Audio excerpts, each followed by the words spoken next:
Voilà, mesdames, messieurs, bonsoir, bienvenue à vous sur le live d'Elvic TV. Soyez tous salués, donc un salut fraternel à tous et à toutes.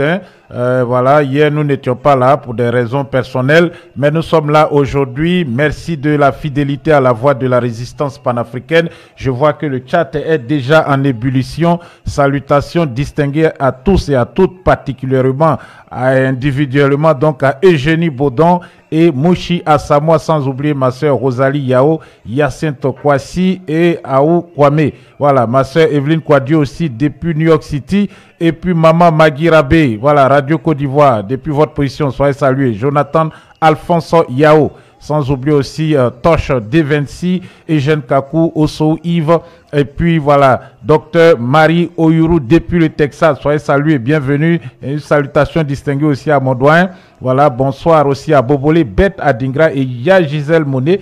Et je n'oublie pas Bro Maxime, sans oublier Yombiro et puis Kofi Edmond Lila. Voilà, soyez tous les bienvenus, faites monter le mercure. Nous sommes déjà plus de milliers de personnes. Continuez de partager, invitez vos proches, vos connaissances et vos amis. Nous rentrons tout à l'heure dans le vif du sujet. Bonsoir à Angela B et Anougman Nyamien, Antoine Anougman et Jacqueline Yao. Voilà, et puis ma soeur, voilà, Madame Thérèse Fontaine depuis la Suisse que je salue, Against Injustice, Norbert Boni et Edouard Ngouran aussi. Sois salué, chers frères. Voilà, Patrice Conan, Victorien Kwasi. Et puis Jonathan Alphonse Yao, JZ. Voilà, soyez tous les bienvenus. Installez-vous confortablement. Voilà, faites monter le mercure. Voilà, nous sommes bientôt 1300. N'oubliez pas de sortir du chat, de liker, de partager et de vous abonner si vous ne l'avez pas encore fait afin de recevoir les alertes et les notifications chaque fois que nous sommes en direct sur la voix de la résistance panafricaine sur Elvic TV. Voilà, qui va diffuser désormais un peu en non-stop, pour vous permettre d'être informé de tout ce qui se passe actuellement donc sur le continent, principalement en Côte d'Ivoire. Voilà, donc permettez-moi donc de sortir cela et puis nous allons donc rentrer dans le vif du sujet. Vous êtes en compagnie d'Isaac Kofi. Voilà, c'est donc Isaac Kofi est là pour vous donner les dernières informations. Mais avant cela, j'aimerais ensemble que nous souhaitons un joyeux anniversaire à notre maman, Madame Marie-Thérèse Félix, Madame Marie-Thérèse Houphouët-Boigny. Voilà, l'épouse de notre père, le patriarche, le défunt président Félix Houphouët-Boigny. Elle a hier 17 septembre, c'est important de le rappeler, elle a accompli donc les 95 ans sur la terre des hommes. Madame Marie-Thérèse Houphouët-Boigny est née le 17 septembre 1930, voilà, à Sakassou, en Côte d'Ivoire. C'est une reine. Elle est la sœur de l'ancien roi. Bon, elle a été je crois un peu comme la reine-mère du peuple baoulé, voilà, de Sakassou, du peuple baoulé de Sakassou. Voilà. Ok, donc chers frères et sœurs, et ensemble souhaitons donc joyeux anniversaire à notre maman. Hier nous n'étions pas là, mais vous savez, c'est notre maman, c'est la reine-mère que les Alassane Dramane Ouattara, le dictateur de l'Uberni, et sa clique, ils ont pillé l'argent de cette femme, et grâce à la générosité, voilà, des Ivoiriens, grâce aussi à l'amour que nous lui portons, elle est là. Donc aujourd'hui, elle vit et elle a 95 ans aujourd'hui, bientôt 100 ans. On aimerait qu'elle puisse fêter les 100 ans en voyant l'héritage de son mari et puis, bon, déjà rétabli, son héritage personnel aussi rétabli, l'héritage politique, l'héritage matériel, et puis surtout de voir que cette Côte d'Ivoire que son mari a tant aimé retourne sur la voie et non pas qu'elle reste entre les mains des imposteurs, comme ce vieillard qui s'écroule à chaque fois donc qu'il est pris la main dans le sac du mensonge.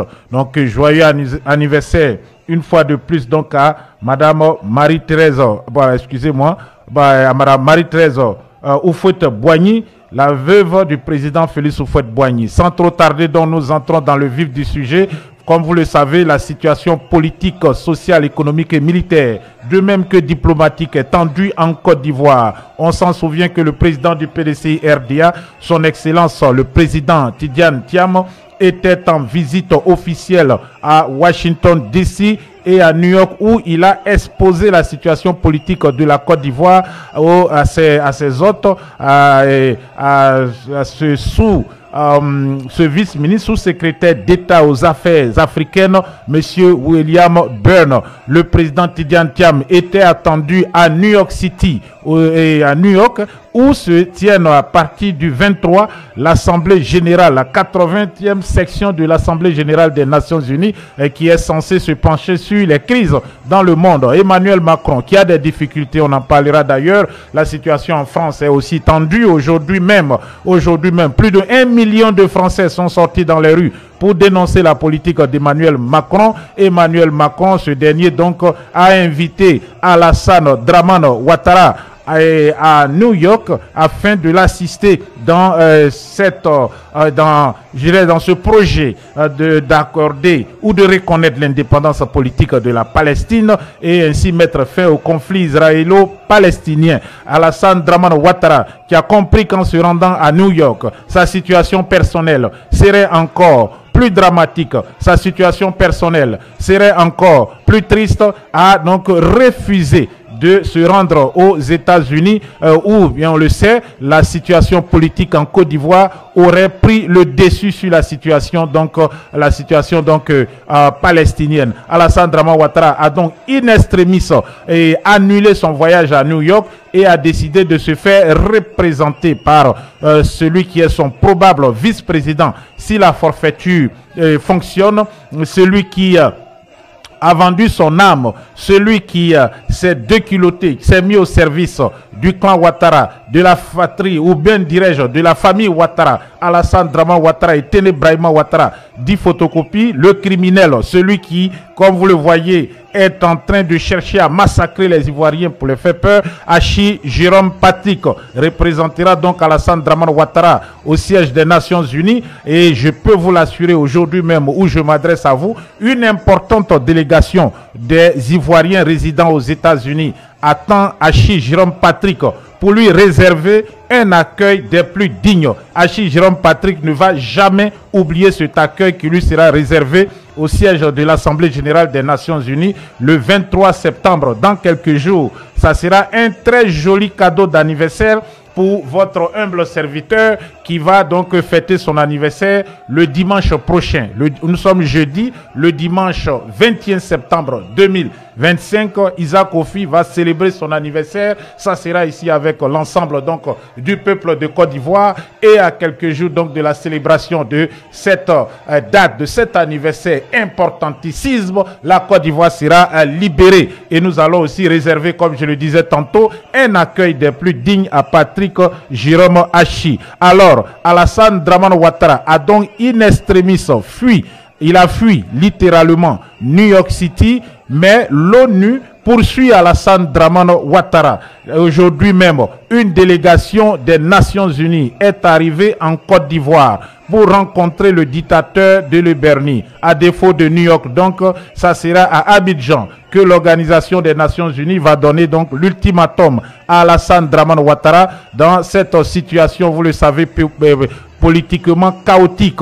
Que se passe-t-il? Le président ivoirien Alassane Dramane Ouattara, qui a renoncé à se rendre à New York pour l'Assemblée générale des Nations Unies, donc a reçu aujourd'hui, en tout cas l'ONU a insisté et je dirais l'audience a été accordée. C'est un dictateur aujourd'hui isolé. Alassane Dramane Ouattara est un homme isolé qui s'isole encore plus de jour en jour, mais sous la contrainte. Il a été obligé de recevoir l'envoyé spécial du secrétaire général des Nations Unies pour l'Afrique de l'Ouest et le Sahel, monsieur ou son excellence Leonardo Santos Simao, qui fut ministre des Affaires étrangères de la République populaire de l'Angola.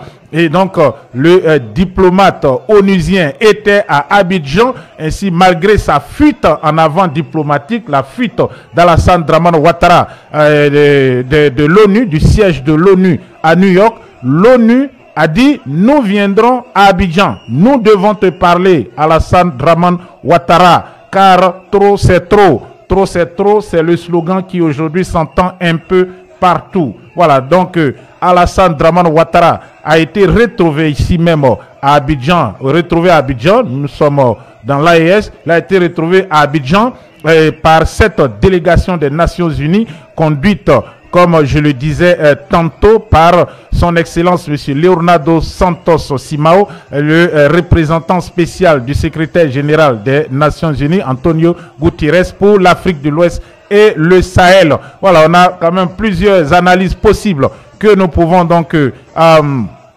tirer de cette situation, malgré donc sa fuite en avant diplomatique. C'est l'ONU qui vient à Alassane Dramane Ouattara, et l'agenda international qu'Alassane Dramane Ouattara voulait éviter s'invite tout de même à Abidjan. Vous avez compris, l'ombre de Tidiane Thiam, le président du PDCI RDA, son Excellence Cheikh Tidiane Thiam, qui séjourne actuellement même aux États-Unis d'Amérique, où il mène une importante campagne diplomatique et de lobbying auprès déjà de l'exécutif américain, du gouvernement américain, mais aussi auprès des Nations Unies et des leaders mondiaux qui tirent la sonnette d'alarme sur la situation politique et sécuritaire aussi qui prévaut en Côte d'Ivoire, les violations au quotidien des libertés fondamentales, les violations, comme vous le voyez donc, des libertés, parce qu'il y a des enlèvements tous les jours. On en parle d'ailleurs. Le président Thiam est en train aujourd'hui d'utiliser les mêmes armes qu'Alassane Dramane Ouattara a utilisé contre Laurent Gbagbo, à l'exception bien sûr du putsch perpétré en complicité avec Nicolas Sarkozy, Nagui Bosca. Le président Thiam a donc au cours de ses rencontres avec ses interlocuteurs fait en tout cas état de la situation réelle en Côte d'Ivoire. L'Organisation des Nations Unies, comme vous le savez donc, comme je le disais tantôt, quant à elle, est à Abidjan, et les choses semblent se compliquer pour Alassane Dramane Ouattara, l'ombre de Tidiane Thiam, donc à Washington. Voilà, alors que Alassane Ouattara préparait ce déplacement qui était un déplacement important, invité spécial d'Emmanuel Macron, pour se donner des allures d'un homme de paix, celui qui a contribué à régler le problème israélo-palestinien. Et c'est Tidiane Thiam qui est sorti dans le dos, comme on dit en Côte d'Ivoire, à Washington DC, avec des officiels américains. Ça paniqué Alassane Dramane Ouattara, qui a décidé tout simplement de ne plus se rendre aux États-Unis pour éviter que la question ivoirienne soit, je dirais, en première place sur la pile des dossiers des dossiers des conflits internationaux. Voilà, on a déjà la Palestine, on a l'Ukraine, on a aussi le Sahel, mais on a le Népal qui vient de s'ajouter à la liste, on a la Birmanie, on a d'autres régions du monde, et la Côte d'Ivoire allait donc s'ajouter. Alassane Dramane Ouattara a préféré tout simplement fuir donc New York City pour éviter l'humiliation. Mais voilà, donc le président Tidiane Thiam a rencontré le 15 septembre dernier M. Williams Stephen, le sous-secrétaire d'État adjoint américain pour l'Afrique de l'Ouest au département d'État, au cœur des échanges. Donc la situation politique en Côte d'Ivoire, l'exclusion des candidats, dont la candidature du président Thiam et celle aussi du président Laurent Gbagbo, et les méthodes utilisées par Alassane Dramane Ouattara pour verrouiller la présidentielle d'octobre 2025. Ces pratiques héritées de son propre processus d'accession au pouvoir deviennent aujourd'hui son arme principale pour éliminer ses adversaires. Alassane Dramane Ouattara, qui se plaignait d'avoir été exclu, que la liste électorale était en sa défaveur, c'est celui qui aujourd'hui exclut en utilisant les mêmes méthodes, des méthodes obscures, en instrumentalisant la justice, le Conseil constitutionnel, en verrouillant la commission électorale indépendante, en falsifiant les listes des candidats, etc., etc. Des méthodes de dictature, bon, les encagoulés, on en parle tout à l'heure, pour confisquer le pouvoir politique en Côte d'Ivoire. En ligne de mire aussi, nous avons la montée en puissance du Front commun. Au même moment, le Front commun contre l'élection donc d'exclusion, un front commun pour une élection inclusive, une élection transparente, un front commun qui est constitué du PDCI RDA et du PPACI, de même que le FPI. Ce sont donc les trois principales formations politiques dans le pays. Ils ont multiplié les démonstrations de force. Les démonstrations de force, il y en a eu un peu partout. Vous vous souvenez que le 9 septembre dernier, le Front commun a organisé une des manifestations les plus gigantesques jamais organisées sur le territoire ivoirien. Ce sont plusieurs millions de personnes qui se sont rassemblés à Abidjan ce jour-là pour dire trop c'est trop, non à un 4e mandat illégal et anticonstitutionnel d'Alassane Dramane Ouattara. Cette année, c'est différent de 2020. Le Front commun, bande les muscles et les leaders politiques sont aussi, je le dirais, au travail. Le président Thiam à Washington, d'ici à New York aussi, et au cours de l'Assemblée générale des Nations Unies, il a déjà verrouillé toute l'Europe. Très bientôt aussi, en Côte d'Ivoire, le président Gbagbo va s'exprimer. Il a parlé aujourd'hui, on va l'écouter. On va écouter d'ailleurs la déclaration que son porte-parole a lue à la presse. Donc tout cela donc est une pression de plus contre le pouvoir d'Alassane Dramane Ouattara. Voilà, le Front commun qui dénonce aussi au quotidien les arrestations arbitraires de ses responsables, de même que des militants et militantes.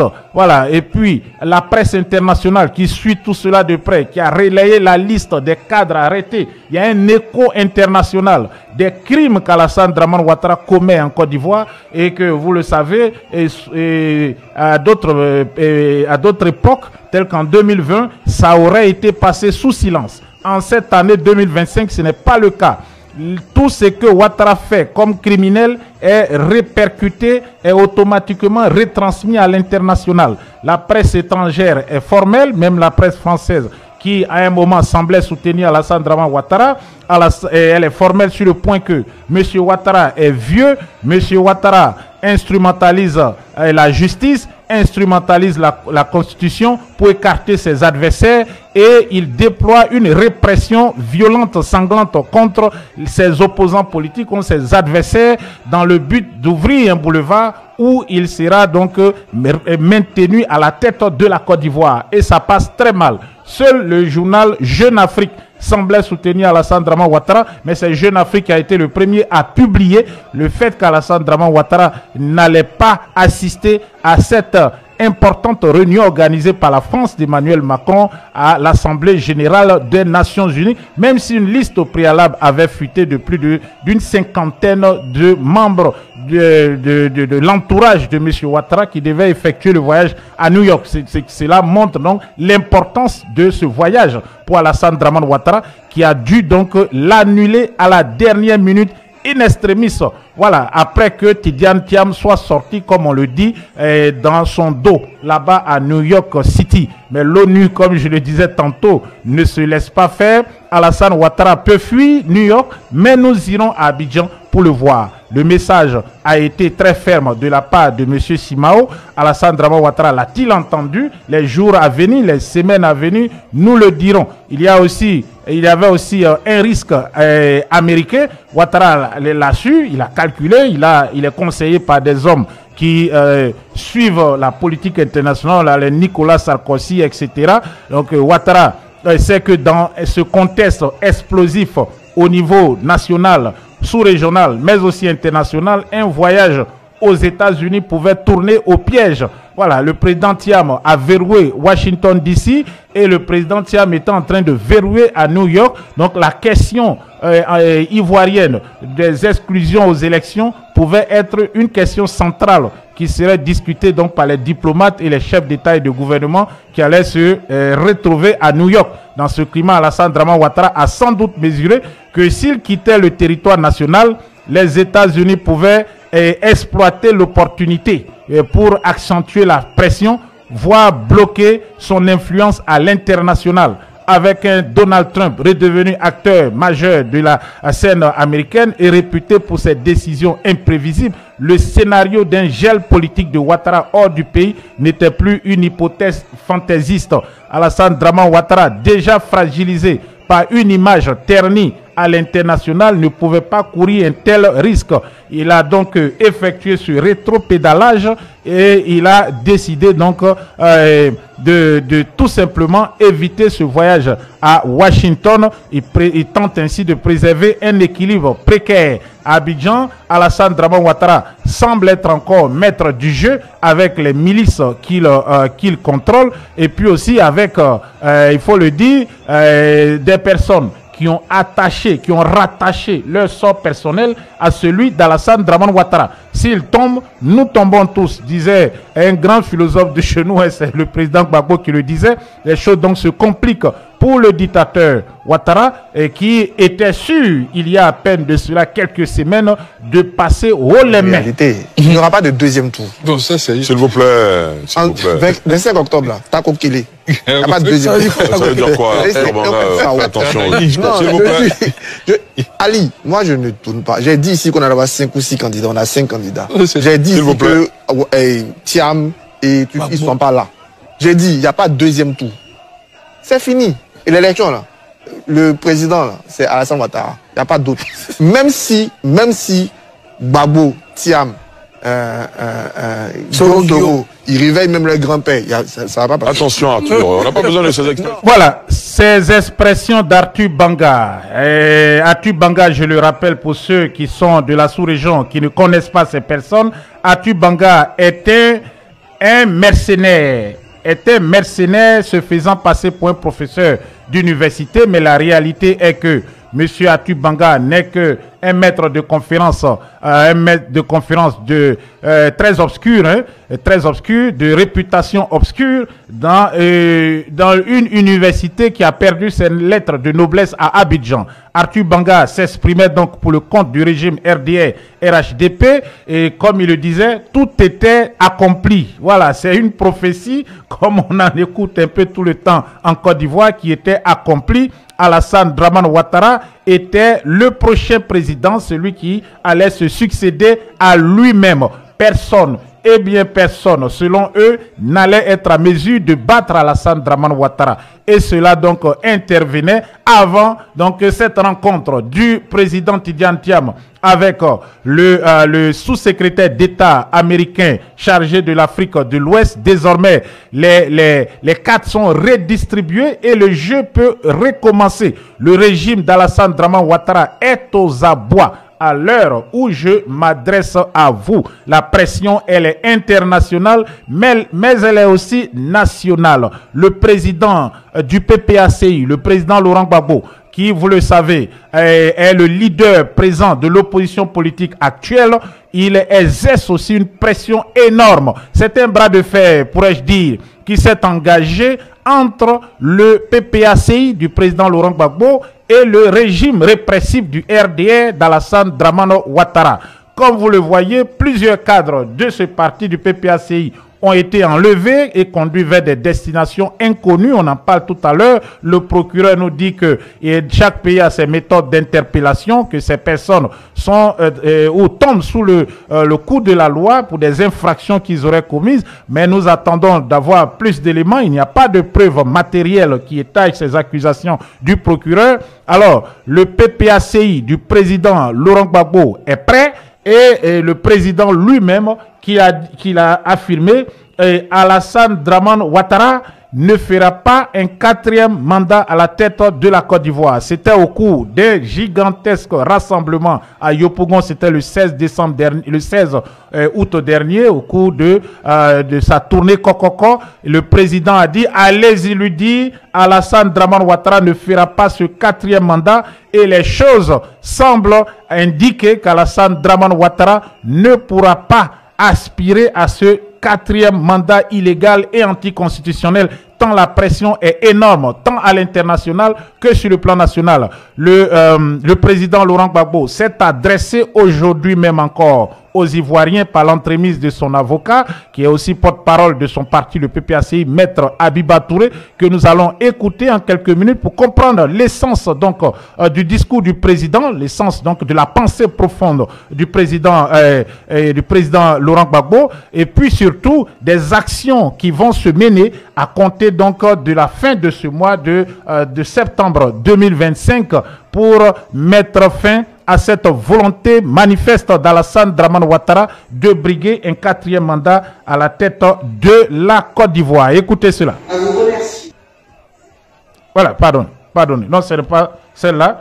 Voilà, je voulais plutôt ça et ça. À cette invitation, preuve de l'importance que vous accordez à la vie démocratique de notre pays et à la nécessaire information de nos concitoyens.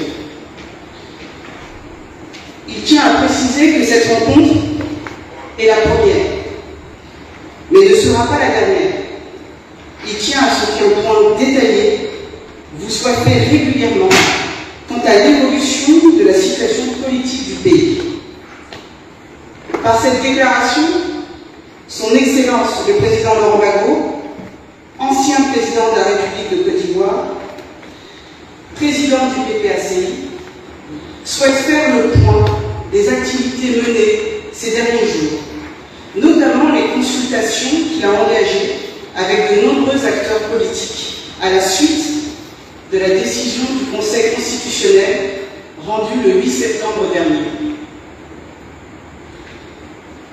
En sa qualité d'ancien chef d'État et de candidat déclaré à l'élection présidentielle, il a tenu à échanger avec plusieurs des personnalités dont les dossiers ont été déclarés irrecevables, afin de recueillir leurs analyses, leurs préoccupations et leurs propositions face à cette décision très lourde de conséquences. De cette discussion, deux principales options ont été évoquées. D'une part, l'idée de prendre le régime RHDP à son propre piège, en soutenant collectivement l'un des candidats retenus. À cet égard, le président Laurent Gbagbo tient à rappeler qu'il n'avait jamais soutenu, ni de près, ni de loin, un prétendu plan de précaution. D'autre part, la nécessité de résister par des actions démocratiques pour exiger des élections inclusives et le respect de la Constitution. Le président Laurent Gbagbo a entendu chacune de ces propositions. La première, bien que pertinente en théorie, n'a pas prospéré. Elle ne faisait pas l'unanimité ni parmi les candidats exclus, ni parmi nos concitoyens. De plus, il faut le dire clairement, les candidats retenus par le Conseil constitutionnel ne sont pas ceux investis par les grands partis politiques du pays. Dès lors, il n'y avait ni consensus, ni légitimité suffisante pour bâtir une telle stratégie. La seconde option, celle d'action démocratique et pacifique, s'est imposée comme la voie à suivre. Car notre véritable adversaire, ce n'est pas tel ou tel candidat. C'est le régime RHDP, avec à sa tête M.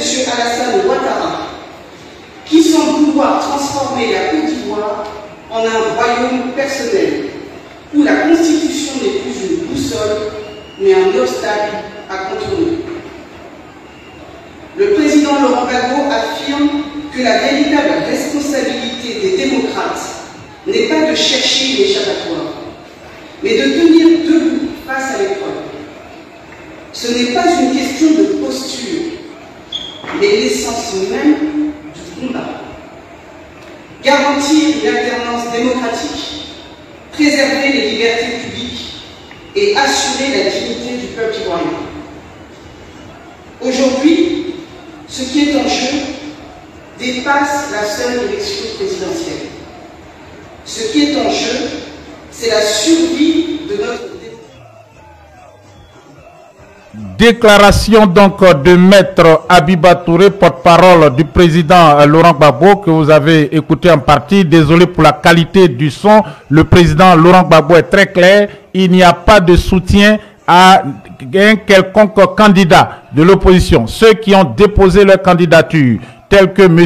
Awa Domelo, tels que Mme Simone Yves Gbagbo, qui est apparue hier sur les écrans de la télévision française pour demander que Laurent Gbagbo donc lui apporte son soutien, que le PDCRDA lui apporte son soutien. Il n'est pas question d'apporter un soutien quelconque à n'importe quel candidat qui a été retenu à cette élection présidentielle et qui envisage d'accompagner Alassane Dramane Ouattara dans sa forfaiture du 4e mandat. Nous reviendrons là-dessus. Comme je l'ai dit, les 22 h.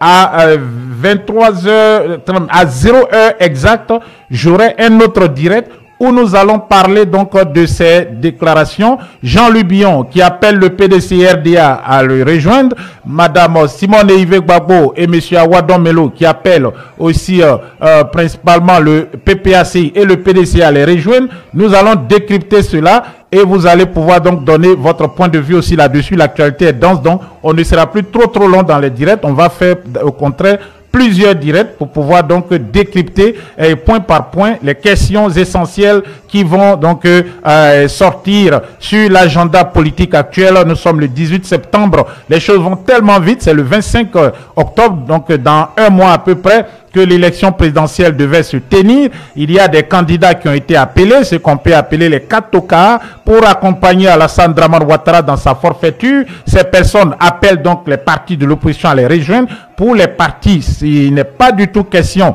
d'accompagner cette forfaiture. Si vous avez choisi donc d'aller à cette élection, c'est en connaissance de cause. Nous luttons pour que la démocratie donc règne dans le pays. C'est la déclaration en substance du président Laurent Gbagbo aujourd'hui par la voix de son porte-parole, Maître Abiba Sissé, qui fut son avocat aussi à la Cour pénale internationale. Bienvenue à vous qui nous rejoignez sur la voie de la résistance panafricaine. Alors, on reviendra sur cette question. Alors, comme je le disais, pour vous qui nous rejoignez, le régime d'Alassane Dramane Ouattara est en difficulté, tant en Côte d'Ivoire qu'à l'international. L'Organisation des Nations Unies a dépêché une délégation spéciale à Abidjan après que Dramane Ouattara ait refusé de se rendre à New York. Et je vais quand même poser cette question.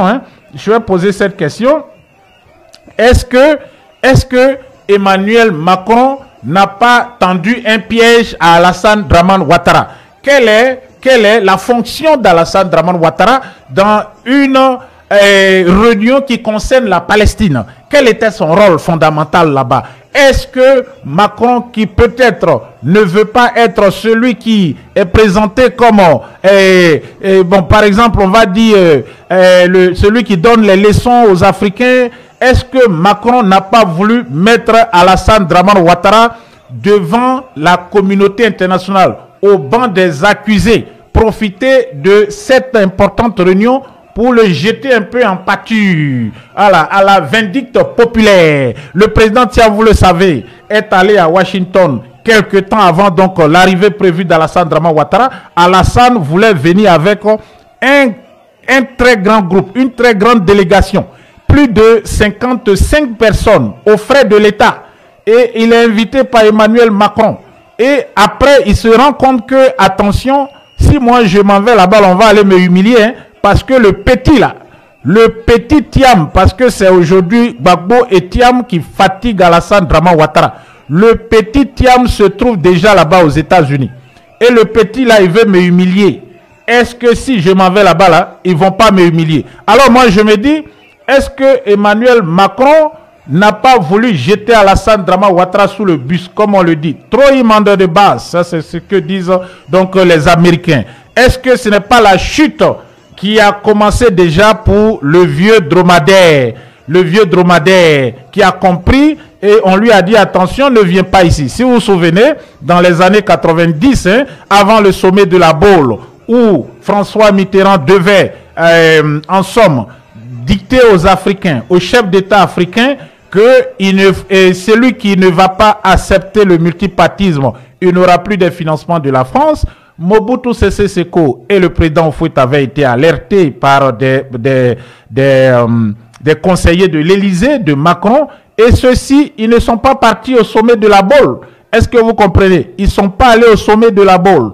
Alassane Dramane Ouattara a peut-être été alerté par des personnes dans l'entourage de Emmanuel Macron, et bon, Nicolas Sarkozy est toujours quand même proche de lui, et donc il a dit attention, je ne vais pas. Tidjane Thiam, qui se trouve à Washington et qui prévoit de voyager à New York pour aller exposer encore plus Alassane Dramane Ouattara. Du côté de la France, Robert Bourgi, qui fut un très proche de Nicolas Sarkozy, celui qui a installé Alassane Dramane Ouattara au pouvoir, il choisit donc la semaine avant le voyage de Ouattara, après la publication donc de la liste électorale, que vous le savez, est une liste partisane pour s'exprimer sur un média qui est très écouté sur le continent africain. Et Robert Bourgi ne fait pas de cadeau à Alassane Dramane Ouattara. Robert Bourgi affirme même que Alassane Ouattara, mais il n'est pas ivoirien, il ne peut pas être candidat à une élection en Côte d'Ivoire.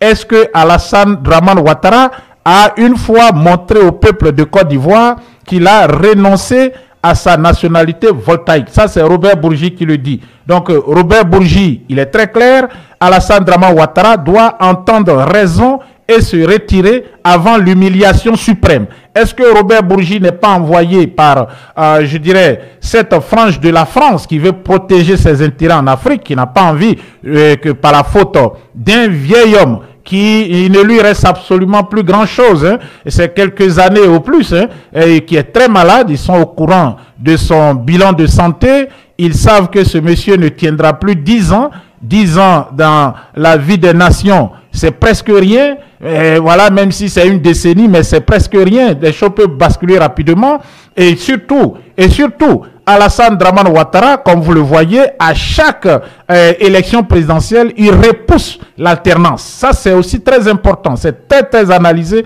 du côté donc de ses soutiens français. Alassane Dramane Ouattara, à chaque fois donc qu'il y a une élection présidentielle, il repousse l'alternance. Et on va voir par exemple ici, nous étions en 2022. Alassane Dramane Ouattara, lors du sommet Union européenne, Union africaine, c'est l'un des plus importants sommets au monde. L'Union européenne, c'est 26 pays, y compris les pays membres de l'Union européenne. Hein. Bon, là, la Russie et je veux dire, la Suisse n'y est pas, mais c'est toute l'Europe qui est venue rencontrer l'Union africaine. C'est 54 pays, l'Union africaine. Et Alassane Ouattara, devant toute cette patère, est-ce que vous êtes en train de me suivre? Voici un vieillard qui, devant toute cette patère de hauts dignitaires, 26 chefs d'État et de gouvernement européens, et puis 53 chefs d'État et de gouvernement, nous avons environ 70, 79, 80 chefs d'État et de gouvernement sont réunis. Alassane Dramane Ouattara, il vient et il fait une déclaration solennelle en disant « En 2025, nous verrons bien. Je souhaite que les Ivoiriens choisissent quelqu'un de plus jeune que moi. » Ça veut dire que je ne veux plus être candidat à une élection présidentielle en Côte d'Ivoire. Le même Alassane Dramane Ouattara va affirmer au président Tidiane Thiam. Et voilà, vous le voyez ici. Il est allé vers lui, il vient, il se croise à Abidjan. Alassane Dramane Ouattara demande que le jet privé de Tidiane Thiam atterrisse à Abidjan parce qu'il veut le voir, il veut lui parler. Tidiane Thiam vient, il s'entretient publiquement avec les membres de sa famille et puis des proches de M. Ouattara au palais présidentiel, bon, à sa résidence privée de la Riviera Golfe. Et après donc cette rencontre, Tidiane Thiam décide donc de parler à Alassane Dramane Ouattara en privé. Et il va lui demander, Monsieur le Président, je suis revenu, je souhaite donc m'engager en politique et peut-être être candidat à l'élection présidentielle. Voilà. Et d'ailleurs, avant le voyage, c'est Alassane Ouattara qui donne des instructions, j'ai démontré ça ici, à son ministre de la Justice pour établir rapidement les documents d'identité du président Tidiane Thiam, qui 23 ans durant, il était resté hors du pays. C'est lui qui demande à Sansan Kambilé de sortir le certificat de nationalité, comment on appelle ça, le certificat, l'extrait de naissance, tout cela, et de les convoyer rapidement à Paris par la valise diplomatique pour que Tidiane Thiam aille se faire établir les documents et puis il puisse rentrer en Côte d'Ivoire et bon voilà pour participer à la politique parce que c'était ça. Donc Ouattara qui fait ça, donc Thiam va le voir et Ouattara lui dit non mais moi j'ai fini ça, j'ai fini, je ne suis plus candidat, j'ai fini. En 2025, j'ai fini. Je souhaite que les Ivoiriens choisissent quelqu'un de plus jeune que moi. Moi, je veux aller me reposer, je veux m'occuper de mes petits-enfants, je veux écrire mes livres, etc., etc. Voilà ce que Ouattara dit. Et Ouattara, il répète la même chose à la presse internationale, à TV5, France 24, RFI. Il le répète même à ses militants à l'Hôtel Ivoire. Bon, ça, c'est ce qu'il avait dit avant. Hein. Bon, je ne parle pas de 2020. En 2016, 17, 18, 19, il a répété les mêmes choses au président Bédié, à M. Guillaume Soro. Et maintenant, après donc la forfaiture du 4e mandat, les Ivoiriens ont dit, bon, ok, il va finir ce 3e, la forfaiture du 3e mandat. Il va finir ce 3e mandat et il va partir et les choses vont aller normalement. Sauf que c'était mal connaître le vieux Grigou qui n'a pas du tout envie d'abandonner le pouvoir tant qu'il sera en vie. Et il a surtout une volonté de faire une transmission dynastique du pouvoir politique, d'où la violence, la répression qui s'installe en Côte d'Ivoire. Donc il a trompé tout le monde et surtout, il a trompé le monde entier. Pas que les Ivoiriens, les dignitaires ivoiriens. Il a trompé même les dignitaires occidentaux, à savoir l'Union européenne. Il a trompé l'Union africaine. Il a trompé les Américains. Il a trompé l'ONU. Il a trompé tout le monde entier, qui aujourd'hui comprend que ce vieil homme est en voie de créer un conflit majeur, une autre zone de tension, un autre foyer de tension en Afrique de l'Ouest, en Afrique.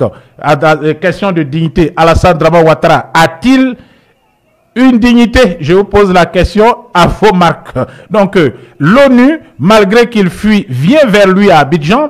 Est-ce qu'il a entendu raison? En tout cas, la pression continue tant du côté de New York que du côté d'Abidjan. Et cette pression, donc, je peux dire déjà, met en état de transe le régime RDR qui vacille déjà. Alassane Dramane Ouattara est-il sur le point de tomber? Voilà la question qu'on se pose. Mais comme vous le voyez, les éléments que nous allons analyser montrent bien que la révolution est en marche et que le dictateur ne tiendra pas au-delà du 25 octobre. Vous savez, après donc l'exclusion injustifiée, l'exclusion arbitraire des leaders de l'opposition politique, à savoir le président Laurent Gbagbo et le président Tidiane Thiam, par un conseil donc constitutionnel aux ordres du régime.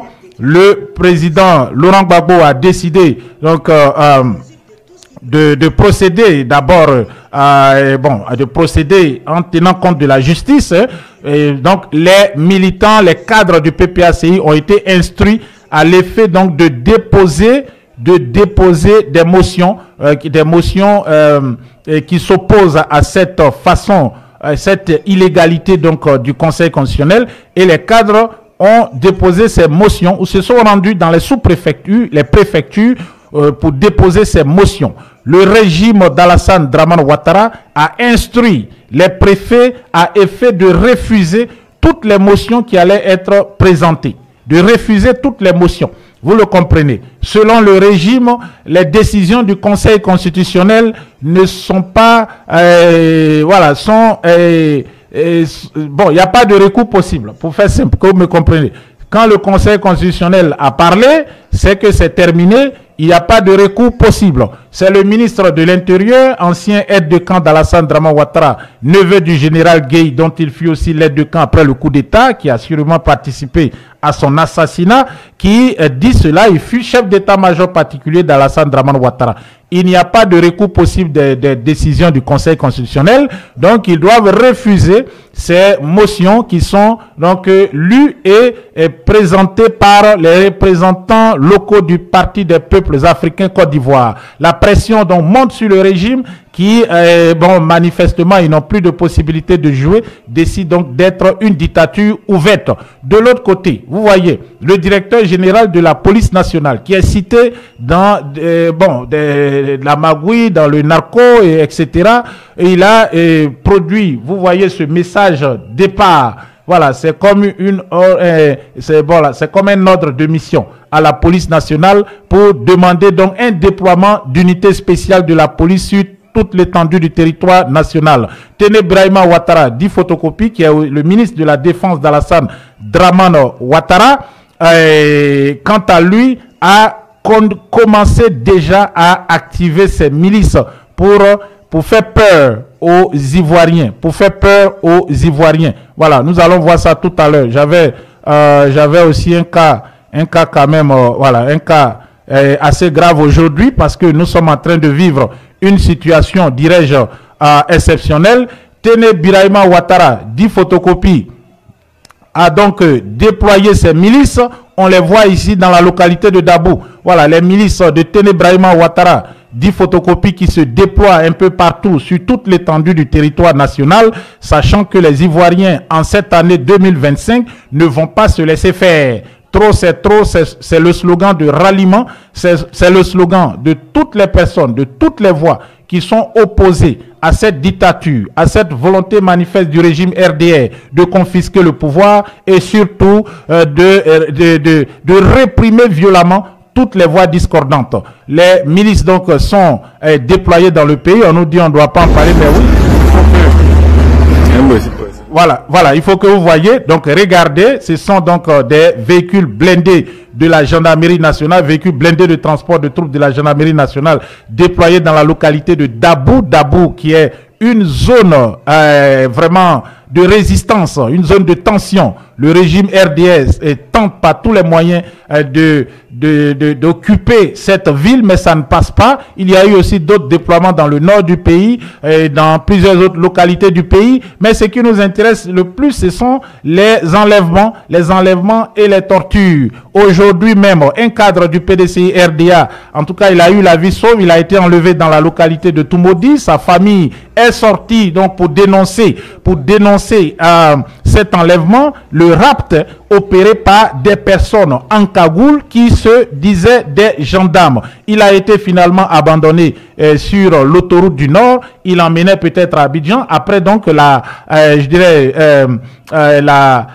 les communications intenses. Après donc que sa famille ait alerté l'opinion publique, ils ont décidé de le relâcher. Regardez son retour. Voilà, toutes mes excuses, elles sont très fortes. Voilà, on aurait donc on aurait dû voir ça un peu après, mais excusez-moi. Voilà, excusez-moi, on va voir le son. On va voir donc la libération de ce cadre du PDCRDA. Vous avez son nom là, je vais communiquer un peu sur lui parce que c'est un enlèvement en bonne et due forme qui a été opéré par ces escadrons de la mort. Voilà, donc regardez, c'est un cadre du PDCI-RDA qui avait été enlevé aujourd'hui. Il s'agit de Césaire Ndrin. On ira d'ailleurs à Toumoudi tout à l'heure pour avoir des informations sur réellement ce qui s'est passé. Césaire Ndrin avait été enlevé par des hommes en civil.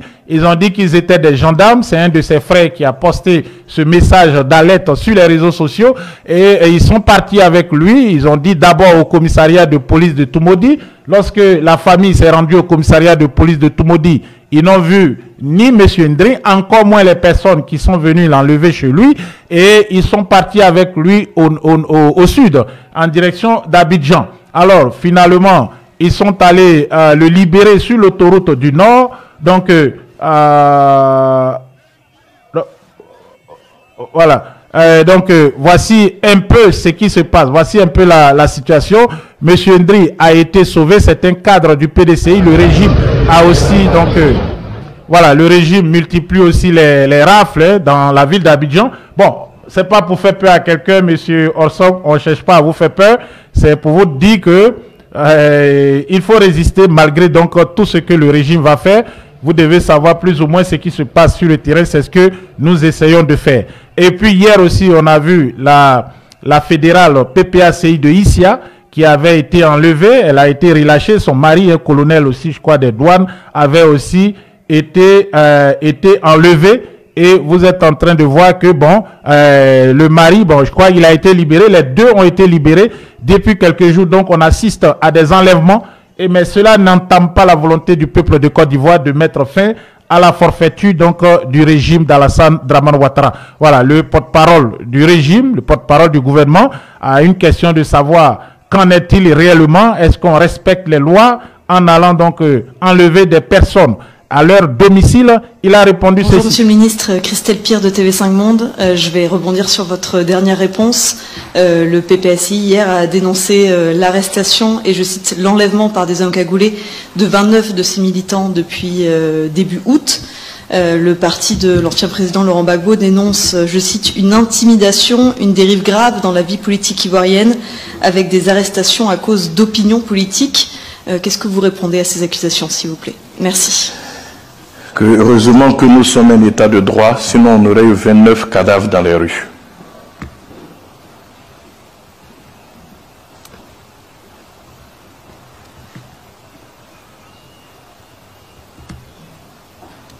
Vous avez compris?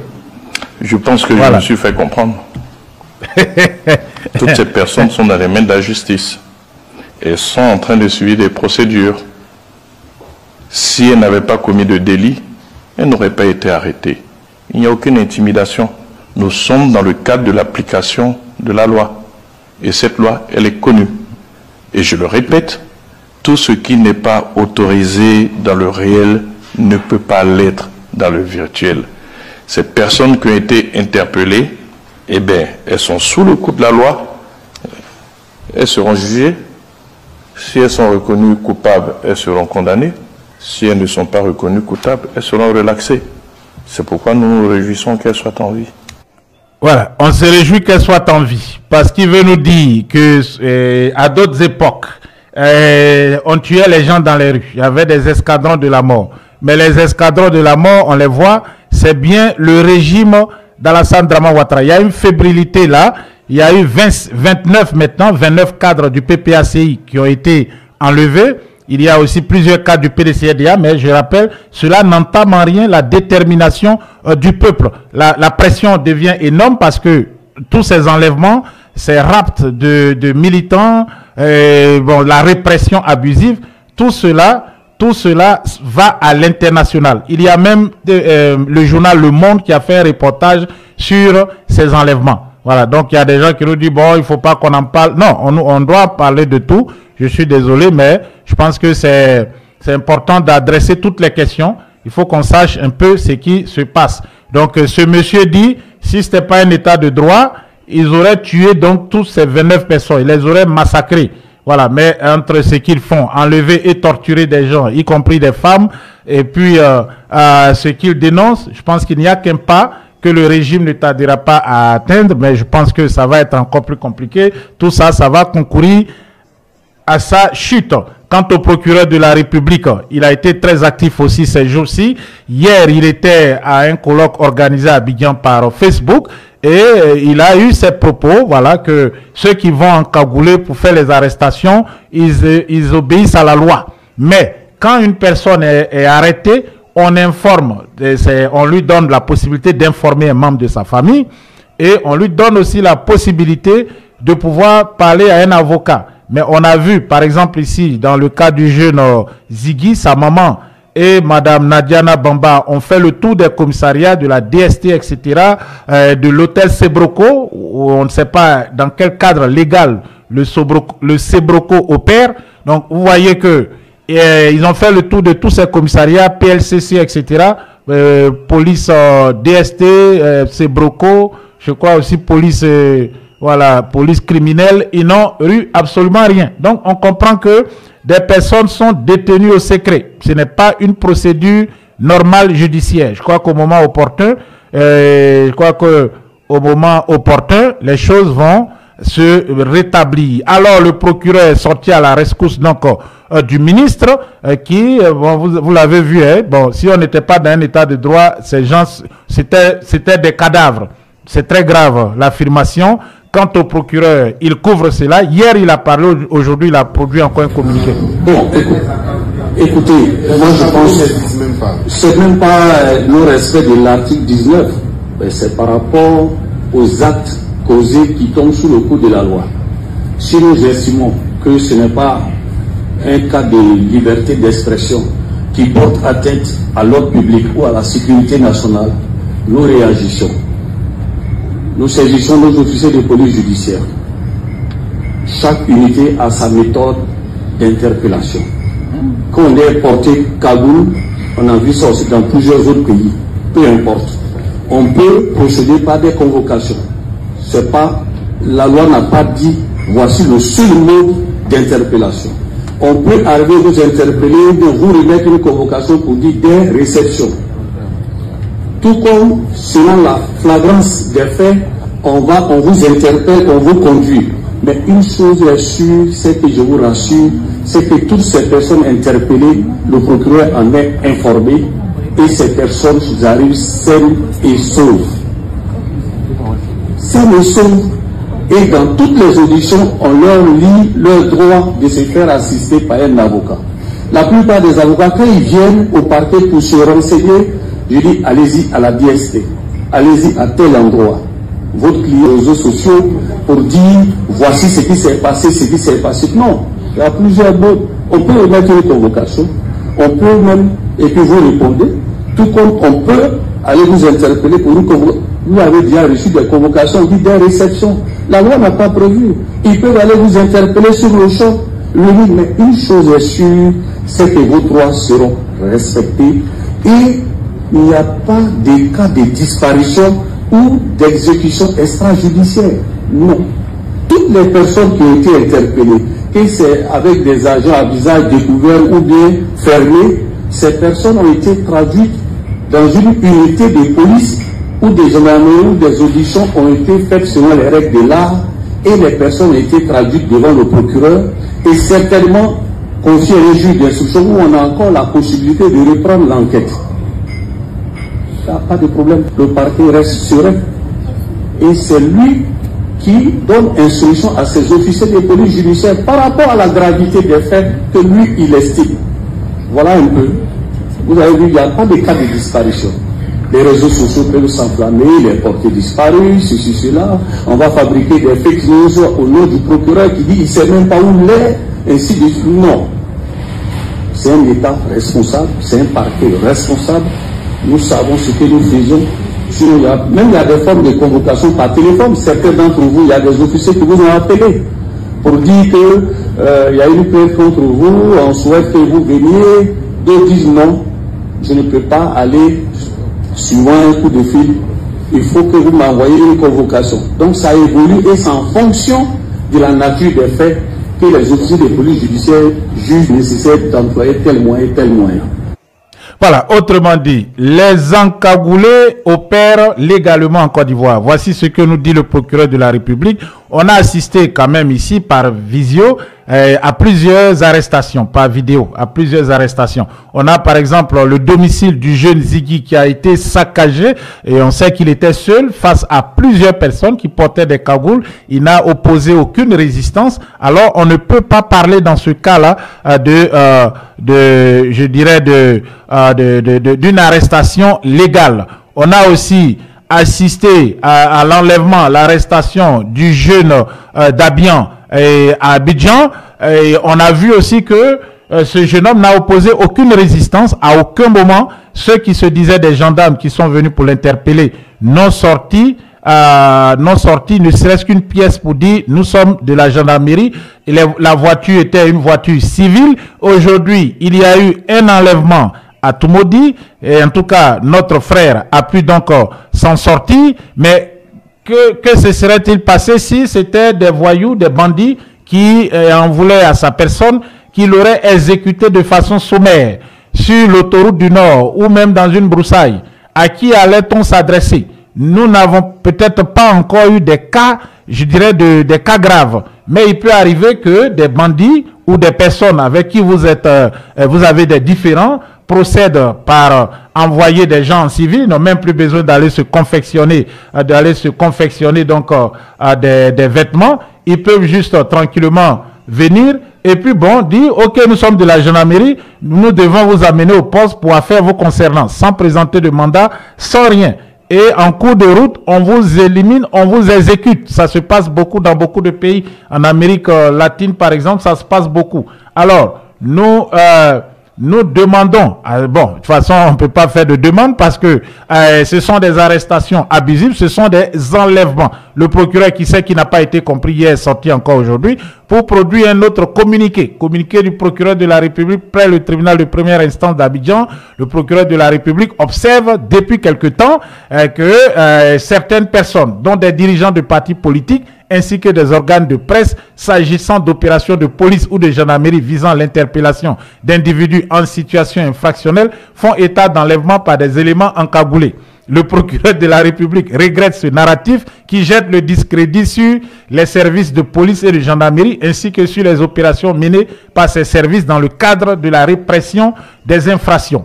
Le dessein inavoué d'un tel narratif est de faire croire à l'opinion nationale et internationale qu'il existe des milices à la solde du régime en place agissant en dehors de toute base légale qui n'est pas en conformité avec la réalité. Mais c'est ça. Quand on nous parle de l'hôtel Sebroco, quand on voit des gens qui rentrent chez des personnes, qui volent des télévisions, qui cassent qui volent de l'argent, mais ils agissent en dehors de tout cadre légal. Dans un pays de droit, automatiquement, cette procédure est arrêtée pour vice de procédure. Voilà. Mais en Côte d'Ivoire, c'est eux qui font la loi. Alors, il continue son charabia en disant ceci, qu'il tient fermement à rappeler que conformément aux dispositions du Code de procédure pénale, il est régulièrement informé des opérations de police ou de gendarmerie ayant pour objectif l'interpellation ou l'arrestation des auteurs d'infractions et que ces opérations sont toujours conduites sous sa direction. Il y a une chose aussi importante ici à relever, il n'est pas procureur de toute la République de Côte d'Ivoire. Il est procureur de la République près le tribunal de première instance du Plateau. Ça veut dire les affaires qui se passent dans sa juridiction du Plateau, qui concernent la zone sud d'Abidjan, c'est-à-dire le Plateau, peut-être un peu à Gamé, jusqu'à Marcory, Port-Boué, etc., jusqu'au sud d'Abidjan. C'est là qu'il a donc capacité d'agir comme procureur de la République.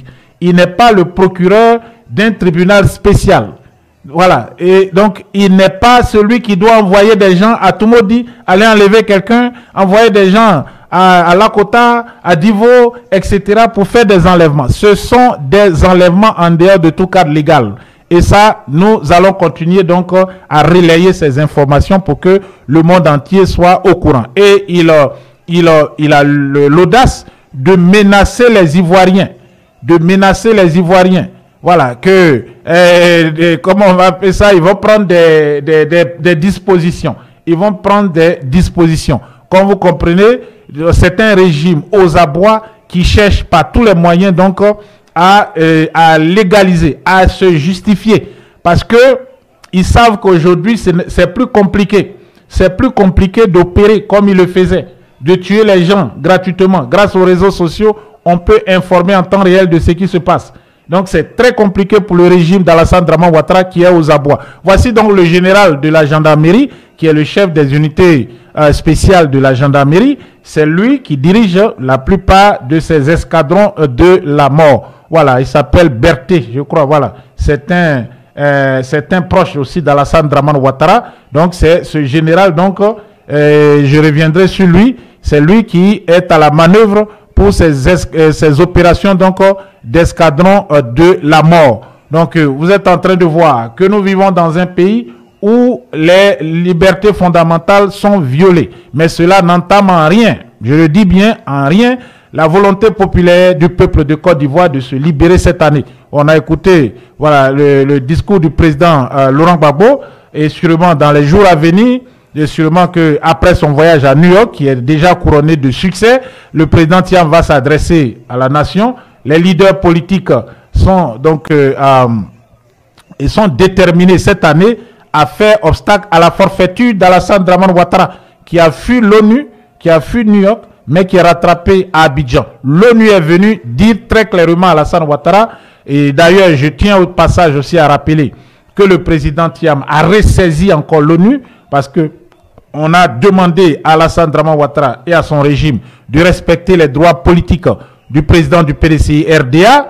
Le régime n'a pas répondu à cette requête de la commission ou du Conseil Commission des droits de l'homme de l'ONU qui est basée à Genève. Alors, qu'est-ce qui se passe? On leur a donné qu'au mois de février, mais février, l'élection serait passée. Donc, le président Thiam, qui se trouve à New York, qui se trouve à Washington, ensuite New York, a saisi encore l'ONU. Voilà, pour qu'on respecte ses droits politiques, voilà, et ses droits civiques. Et le président Laurent Gbagbo aussi en a fait de même. Et il y a les motions de protestation qui sont déposées toute cette panique fait qu'Alassane Ouattara, il a fui. Il dit non, lui, il ne va pas à New York. Mais même si tu ne vas pas à New York, on va venir te trouver à Abidjan. L'ONU est venue à Abidjan pour donner un ultime message à Alassane Dramane Ouattara. Vous savez, avant la guerre, il y a la diplomatie.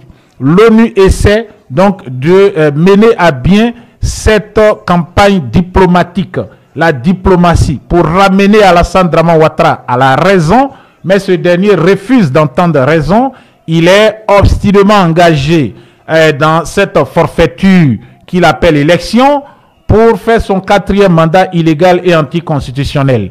Mais vous verrez que d'ici quelques semaines, les choses vont drastiquement changer du côté de la Côte d'Ivoire. C'est dans ce même pays, la Côte d'Ivoire, qu'un conseil constitutionnel avait déclaré un candidat élu et l'autre parti a refusé cette décision du conseil constitutionnel. Elle a été redite en faveur de celui qui s'opposait. Cette décision du conseil constitutionnel dirigée par Chantal Nanaba Camara est nulle et de nul effet. Elle sera revue. De toute façon, il n'y aura pas d'élection en Côte d'Ivoire. Malgré qu'aujourd'hui, je n'ai même pas voulu vous partager ça, le RDR, RHDP s'est réuni. Ils ont déjà nommé les directeurs de campagne pour Alassane Dramane Ouattara. Mais je pense que ça ne va pas être possible car il n'y aura pas d'élection, malgré donc cette tentative d'intimidation des Ivoiriens par des enlèvements qu'on qualifie d'arrestation en bonne et due forme. En tout cas, tant en Côte d'Ivoire qu'à l'international, les Ivoiriens sont déterminés. La diaspora sera encore dans les rues. À Paris, on n'a pas pu être là le samedi, mais je crois que cette fois-ci, nous serons là. Donc, un appel à manifester le samedi 20 septembre prochain à partir de 13h de la place de la République jusqu'à la place de la Bastille. De la place de la République jusqu'à la place de la Bastille. La libération, vous savez, la prise de la Bastille a marqué la chute du régime comment il s'appelle, de Louis XVI. Et c'est ça, les Ivoiriens vont marcher. Soyez très très nombreux à ce grand rassemblement du samedi prochain.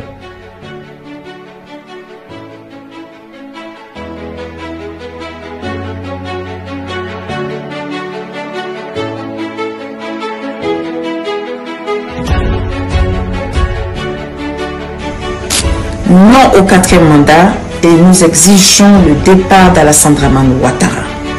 Non au 4e mandat, nous exigeons le départ d'Alassane Dramane Ouattara.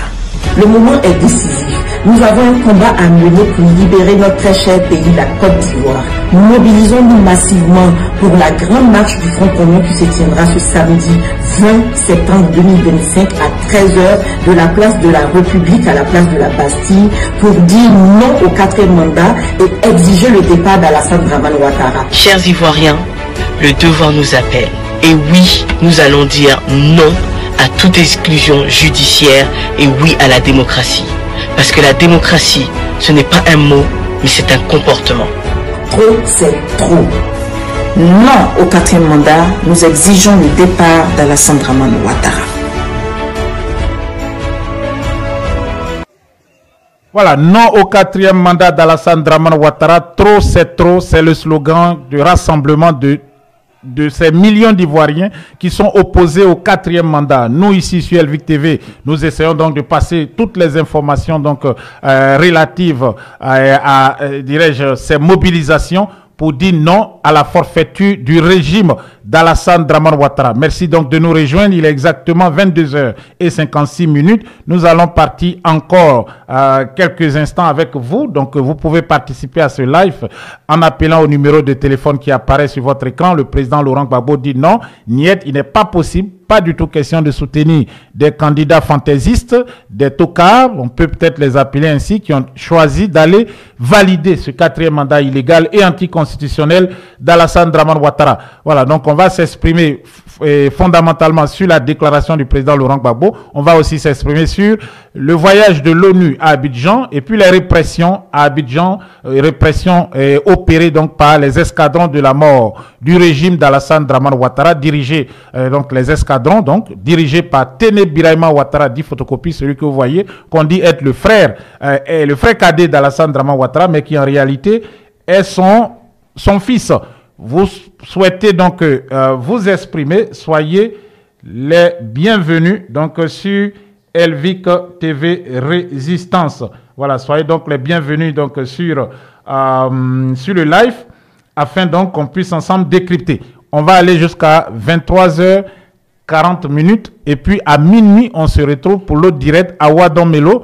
Et Simone et Yves Gbagbo demandent le parrainage du président Laurent Gbagbo et aussi et Jean-Louis Billon demande le parrainage du PDCRDA. Est-ce que c'est possible? On a écouté Maître Bamba, c'est ça, s'exprimer sur la question. On va donc décrypter ça tout à l'heure dans un prochain direct. Bienvenue à vous donc si vous souhaitez vous exprimer sur Elvic. Vous êtes les bienvenus. Vous êtes en compagnie d'Isa Kofi depuis Bamako pour la voix, la grande voix de la résistance panafricaine.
Voilà, bienvenue donc à vous. Voilà, je suis en train de réactiver le téléphone pendant ce temps. Donc, manifestation à Paris, soyez présents si vous êtes du côté de l'Hexagone.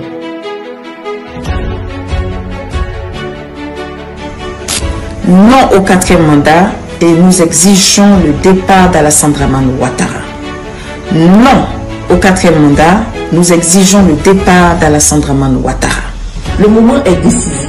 Nous avons un combat à mener pour libérer notre très cher pays, la Côte d'Ivoire. Mobilisons-nous massivement pour la grande marche du Front commun qui se tiendra ce samedi 20 septembre 2025 à 13h de la place de la République à la place de la Bastille pour dire non au 4e mandat et exiger le départ d'Alassane Dramane Ouattara. Chers Ivoiriens, le devoir nous appelle. Et oui, nous allons dire non à toute exclusion judiciaire et oui à la démocratie. Parce que la démocratie, ce n'est pas un mot, mais c'est un comportement. Trop, c'est trop. Non au 4e mandat, nous exigeons le départ d'Alassane Dramane Ouattara.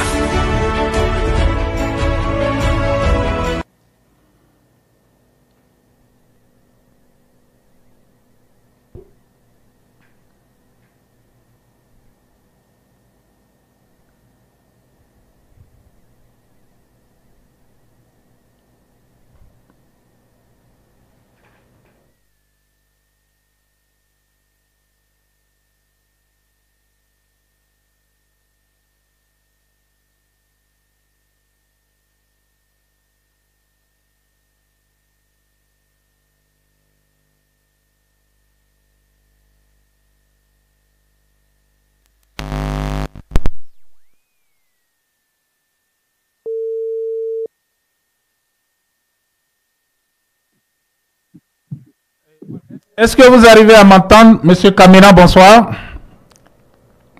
Bonsoir, monsieur. Voilà, ok. Voilà, très heureux d'être. Oui, on vous entend. On vous entend maintenant. Bon, on avait un léger souci donc avec la connexion, mais je crois que voilà, je crois que tout est réglé. Donc, merci d'être en notre compagnie. Et je rappelle que vous êtes un fils du centre. Je ne dirais pas exactement où vous vous trouvez. Et qu'en est-il des enlèvements dans... Oui. Allô? Vous arrivez à nous entendre? Bon, on a un léger souci. Bon, on va essayer de rappeler.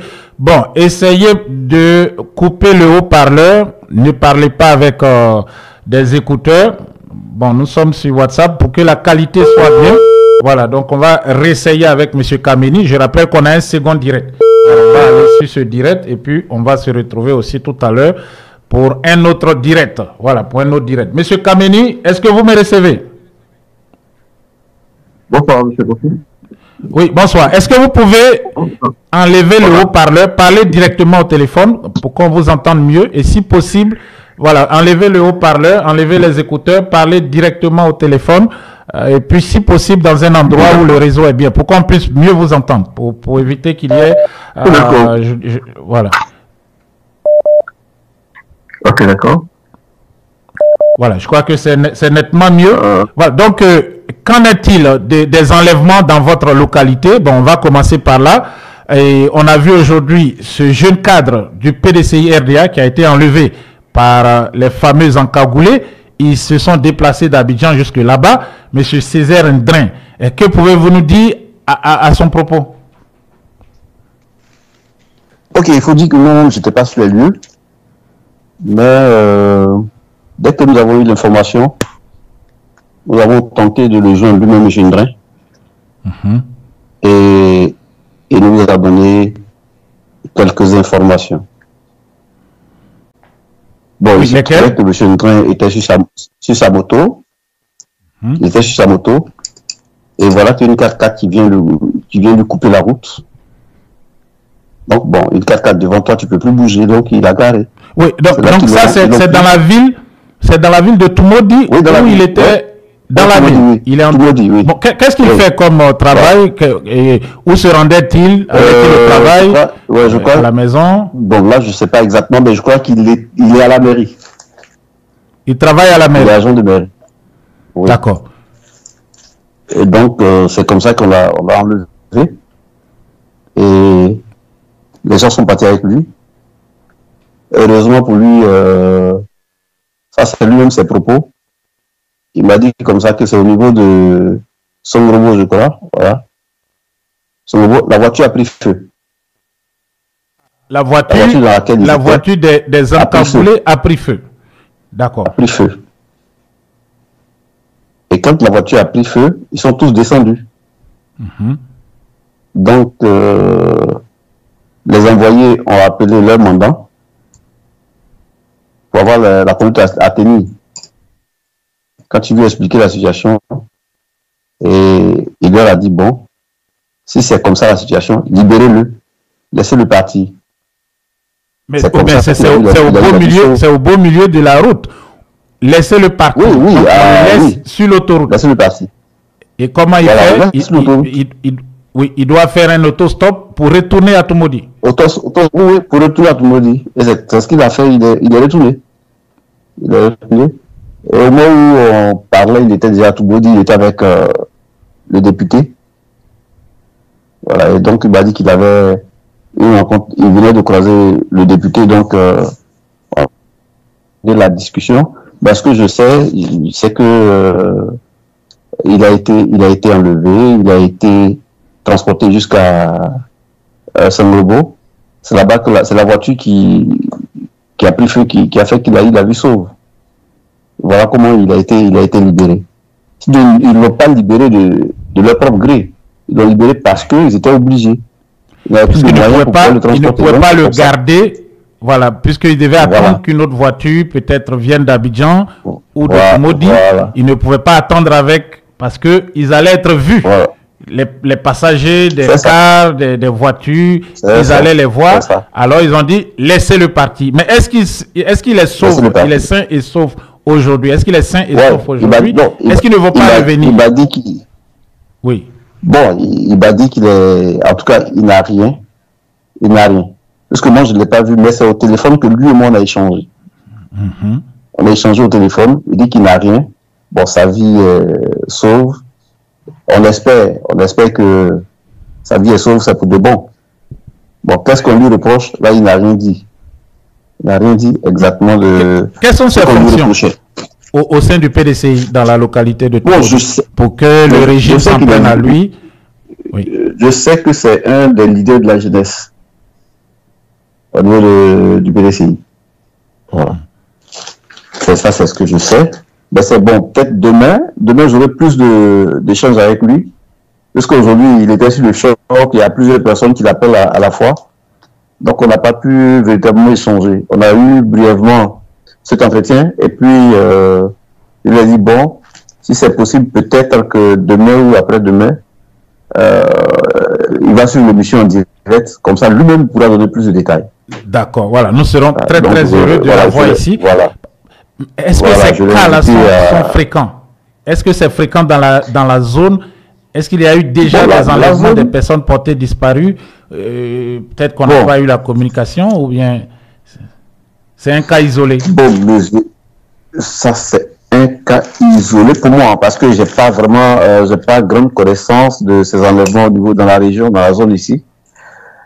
C'est la première fois, parce que là même, on ne s'attendait même pas. C'est un ami avec qui on était dit, ah mais tiens, vous qui êtes les gars du PDCI, là, il y a un qui vient d'être enlevé. Il dit, mais quoi, tu parles de quoi? Il dit, non, il y a un de mes gars, de mes amis à Toumoudi qu'on a enlevé, que voilà, M. Ndrin, qui a été enlevé aujourd'hui même. Et non, il ne peut pas être enlevé. Donc, passe-moi le numéro. C'est comme ça qu'il me passe le numéro de Ndrin. Et je l'appelle, Dieu merci, il décroche. Ah ben, cher frère, je veux apprendre que tu as été enlevé par les encadrés, effectivement. Ben, Dieu merci, ils m'ont libéré. Et lui, mais quelle a été la circonstance qui a fait que tu as été libéré? C'est là qu'il m'a dit non, arrivé à Songrobo, la voiture a pris feu. Et donc, c'est Dieu qui est intervenu. Les voyants nous diront que Dieu est intervenu, il a mis le feu sur ses ennemis, c'est ce que je et cela lui a valu la liberté.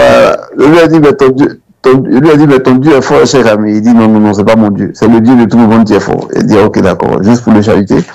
Et Dieu merci, si tu as eu la vie sauve, on espère que ce qui t'est arrivé, ça va plus arriver aux autres. Puisqu'ils sont arrivés à tout le monde, la personne qu'ils ont pris, ils n'ont pas pu atteindre l'objectif. On espère que cela ne va plus se passer.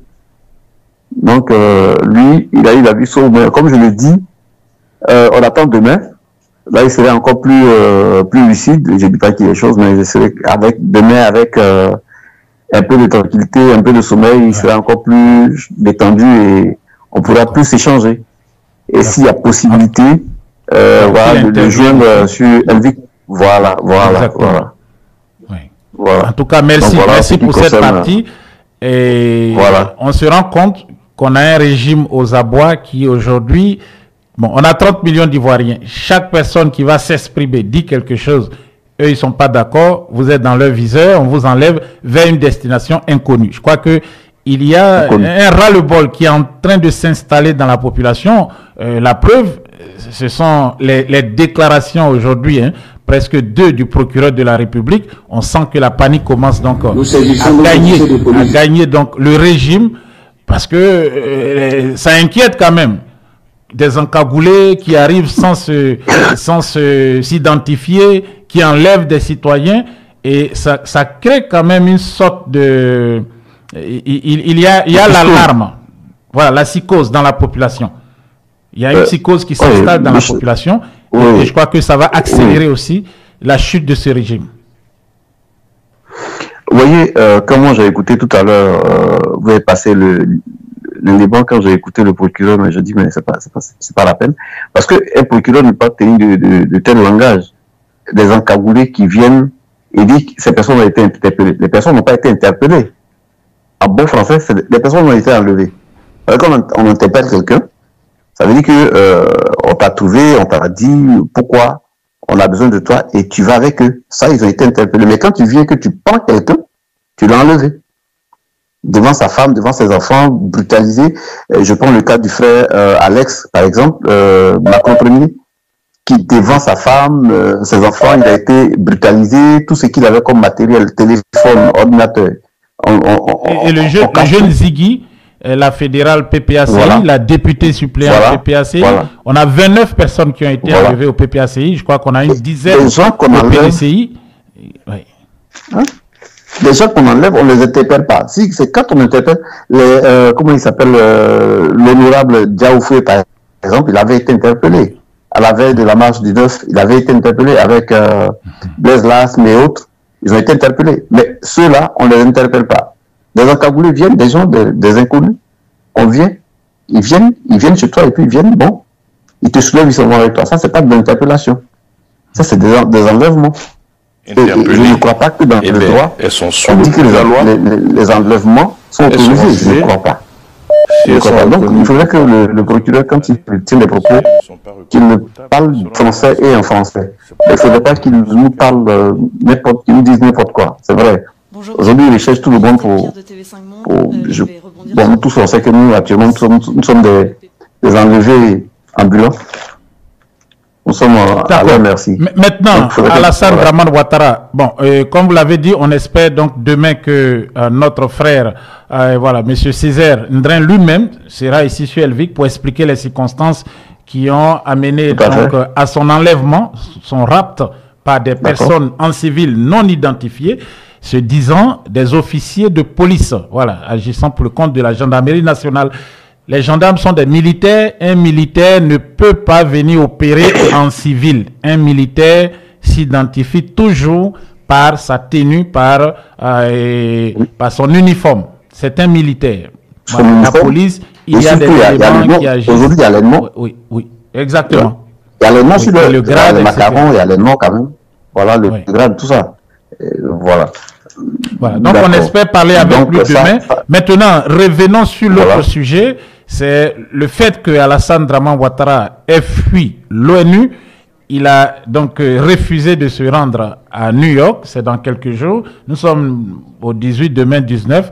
Le 23, c'est le mardi. Hachi Patrick sera à New York en remplacement d'Alassane Dramane Ouattara. Mais l'ONU n'a pas attendu. Le 18 septembre déjà, l'ONU s'est rendue en personne en Côte d'Ivoire pour interpeller Alassane Dramane Ouattara sur les dérives autocratiques, dictatoriales qu'on observe en Côte d'Ivoire, le fait donc qu'il ait instrumentalisé le Conseil constitutionnel pour écarter tous les adversaires sérieux, tels que le président Gbagbo, le président Tidiane Thiam.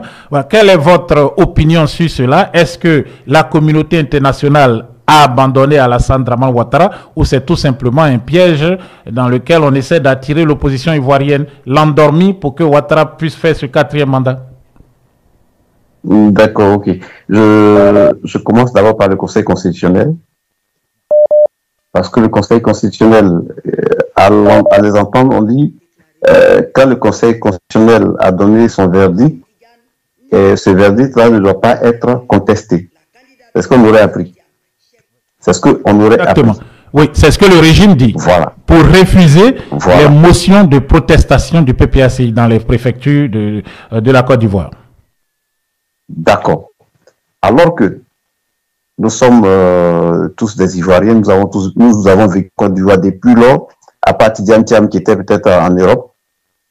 On a vu tous en 2010, monsieur l'historien qui dit n'importe quoi sur les antennes.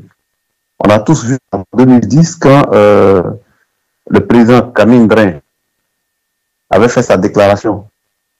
Le Conseil constitutionnel dirigé par Camille Ndrin avait fait sa déclaration. On a vu la réaction de ce groupe qui est là aujourd'hui, qui est au pouvoir aujourd'hui. Ils ont rejeté la déclaration, sinon les résultats que le Conseil constitutionnel avait proclamés. Donc ils ont contesté les dits du Conseil constitutionnel. Mais si vous avez été les premiers à contester, pourquoi aujourd'hui vous dites on ne doit plus contester? Et que vous, quand c'est vous, c'est bon. Quand c'est les autres, c'est pas bon. Donc moi je dis, c'est cette façon de faire, c'est pas la peine. Je profite pour dire que, M. Kofi, panique au village, je pense qu'il faudrait que ce truc-là, ça soit vraiment le titre de toutes les émissions maintenant.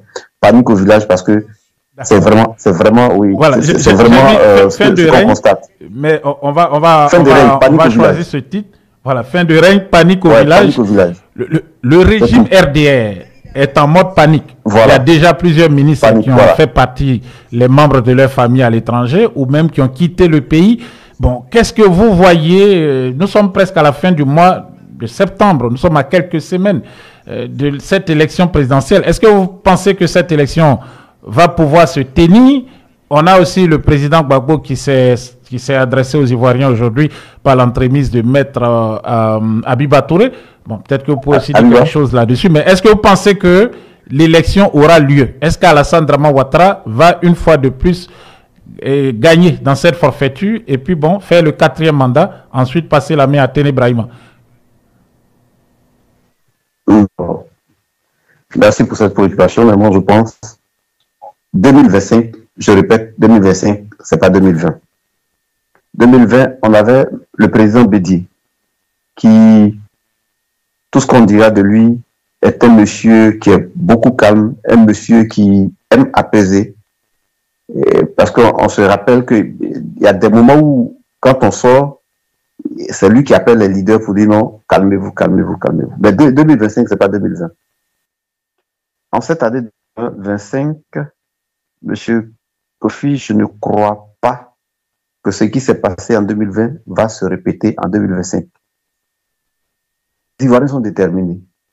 En 2025, vous êtes d'accord avec moi, il n'y avait pas une chaîne comme Elvic TV, par exemple, qui permettait aux Ivoiriens de pouvoir réfléchir, de pouvoir comprendre ce qui se passe en Côte d'Ivoire.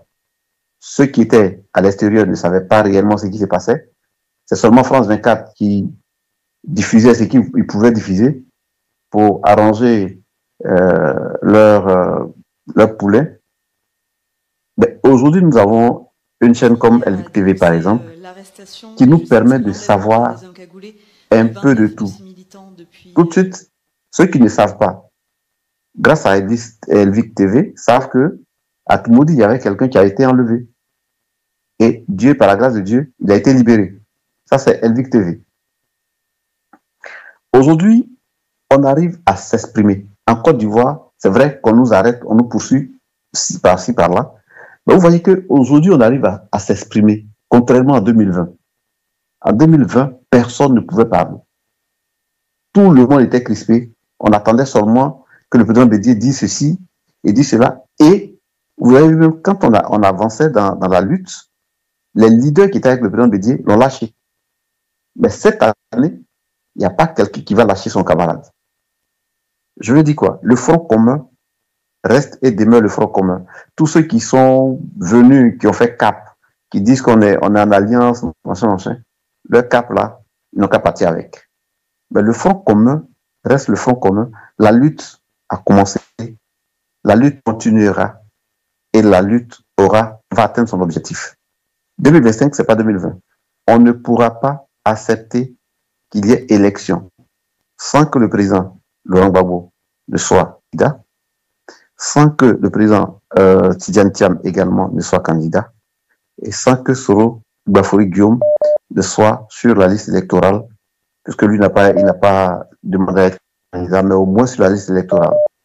Voilà ce qu'on demande pour cette préoccupation que vous avez demandé. Est-ce qu'il y aura élection?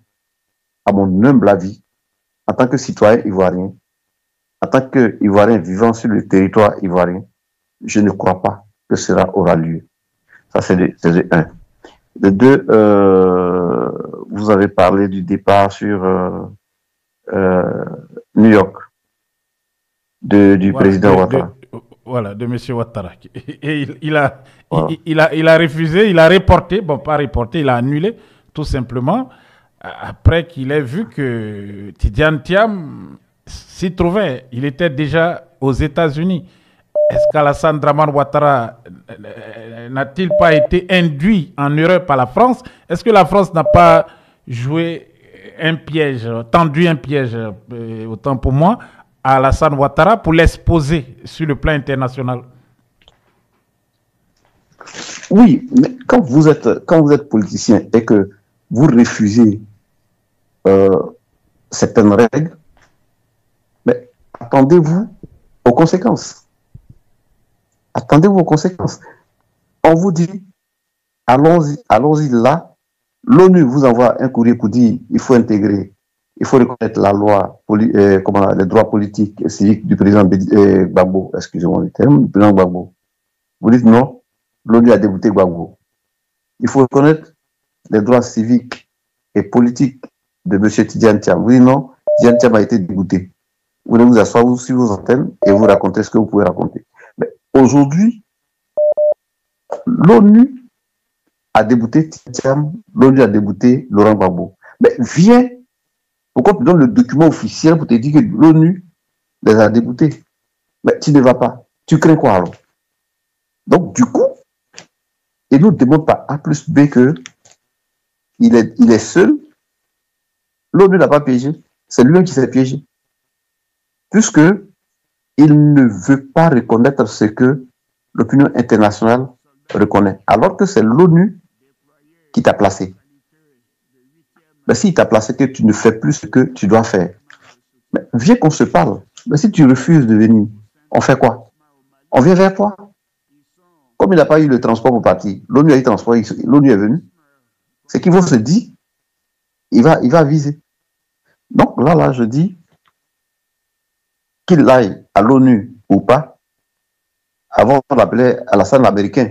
Aujourd'hui, il refuse d'aller en Amérique. C'est qu'il y a problème. C'est qu'il y a problème. Donc, pour vous dire quoi, tout à l'heure, pour revenir à la première préoccupation. Oui, d'accord. En quelques secondes, voilà, pour que on va pas être trop long. Oui, pour revenir à la première préoccupation.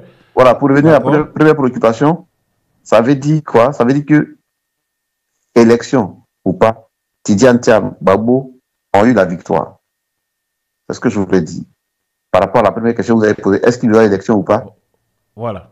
Pour vous dire que si Tidiane Thiam est aux États-Unis et que Alassane Ouattara refuse d'y aller, ça veut dire que déjà, ils ont eu un pas sur lui. Voilà. Donc les élections, Alassane Ouattara, moi je doute fort.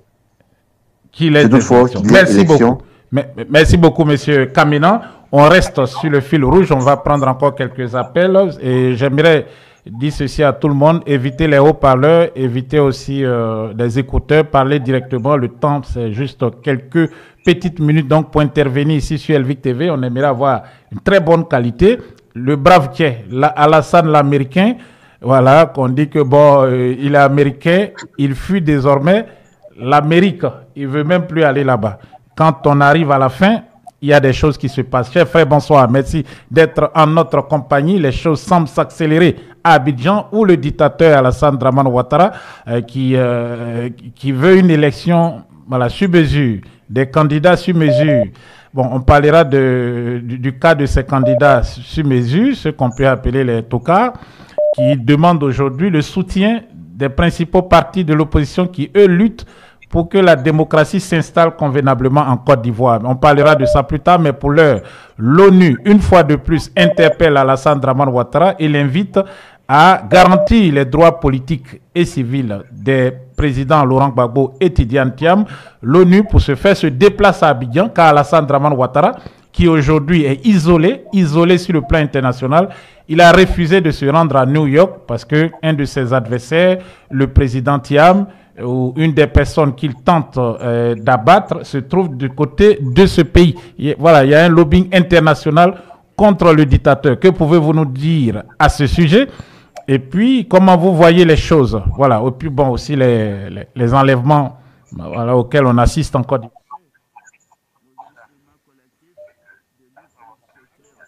Vous êtes là? Je ne sais pas si... Bon, j'ai dû vous couper. Bon, ok, je vais vous rappeler. Voilà, je vais vous rappeler. On a quand même... Bon, ok, on reviendra tout à l'heure. Donc, vous avez l'antenne. Allez-y directement. Je ne vais pas vous couper. Elvic TV. Bonsoir.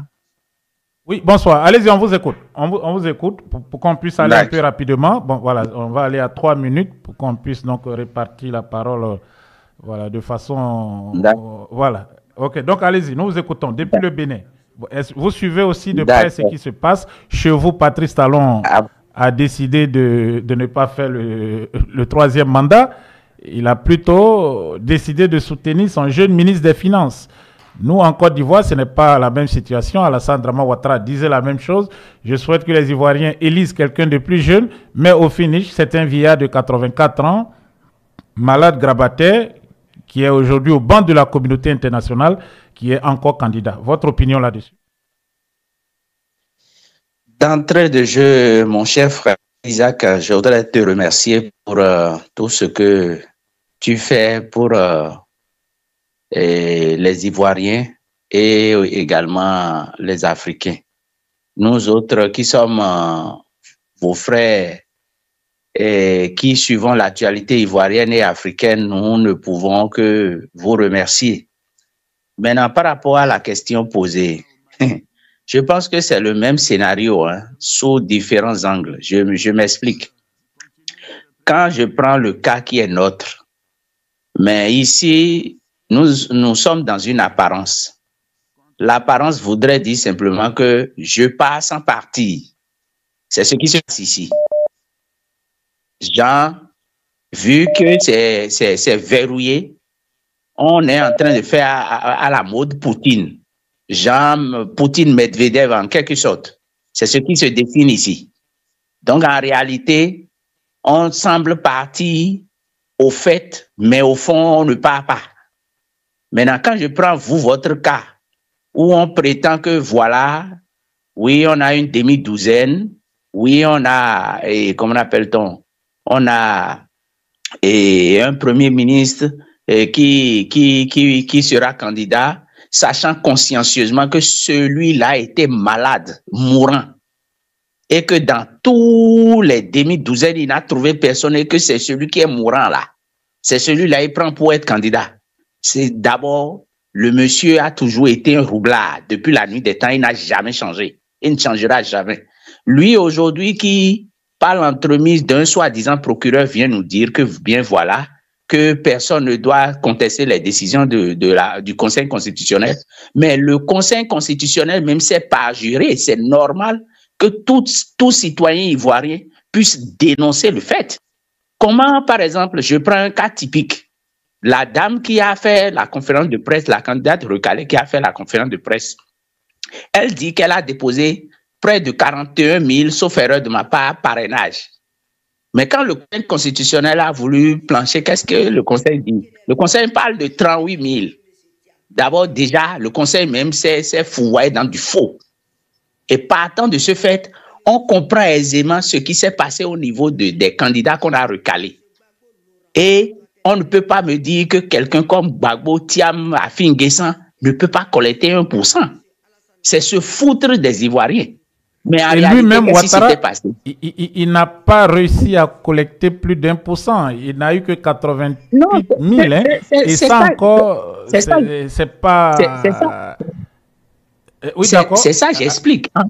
C'est ça, j'explique. En fait, le Conseil constitutionnel est inféodé à la personne de ce roublard que nous connaissons. Et d'ailleurs, quand on prend même le prototype même de ce qui dirige le Conseil constitutionnel, mais c'est un produit du RDR. Donc, elle est redevable à celui qui l'a bombardé étant président du Conseil constitutionnel. Donc, on connaît déjà le fond de ce qui devrait advenir. Et le président Gbagbo a été un grand visionnaire en le disant. Comment quelqu'un, pour voter une constitution, normalement, si les juristes devraient, excusez-moi, je ne parle pas de tous les juristes, je parle de certains juristes qui, malheureusement, pour des questions de ventre, ont vendu leur dignité, sont devenus pratiquement, et je dirais, des tas de la société ivoirienne. Je prends par exemple quelqu'un comme l'ancien ministre gouverneur le ministre gouverneur du district autonome d'Abidjan. Quelqu'un du genre qui vient dire à Mondovision que Ouattara ne peut pas faire un 3e mandat. Je prends quelqu'un comme Sansan Kamile qui est représentant du gouvernement lors du vote de cette constitution de 2016 et qui a planché devant les députés pour dire que Ouattara ne peut pas faire.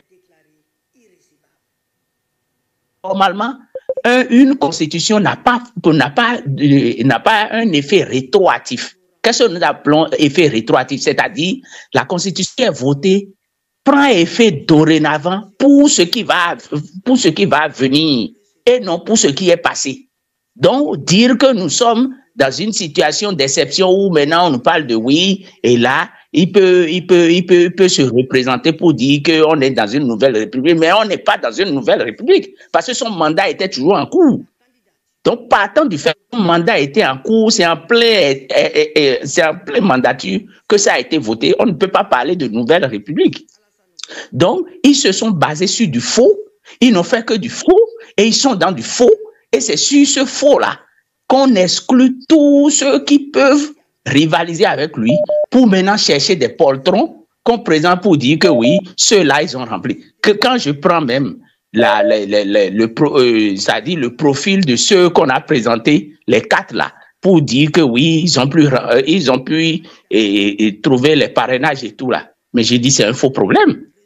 C'est le mode KKB bis. C'est ça qu'on nous présente. En fait, juste prendre cela pour légitimer la forfaiture qu'il est en train d'opérer. Il dit, les garçons, non. Mais pourquoi on l'invite à New York, il ne veut pas partir? Il aurait parti et il aurait compris que ce n'est pas tous les jours on se ment à soi-même pour prétendre qu'on ment à quelqu'un. Le monsieur n'a fait que mentir. Quelqu'un qui dit, je frapperai ce régime moribond, il tombera. Je n'attendrai pas 5 ans avant de prendre le pouvoir. Il finit de raconter toute sa vie de merde et c'est lui qui vient dire aux Ivoiriens aujourd'hui que quelqu'un qui proteste, il y a un poltron qui, soi-disant porte-parole du gouvernement, qui vient nous dire que oui, si quelqu'un conteste la décision du Conseil constitutionnel, qu'il va se retrouver en porte-à-faux avec les lois ivoiriennes. Mais c'est faux. Les citoyens, tenant compte des dispositions constitutionnelles de 2016, ont le droit de contester ce que le parjure qu'a fait le Conseil constitutionnel.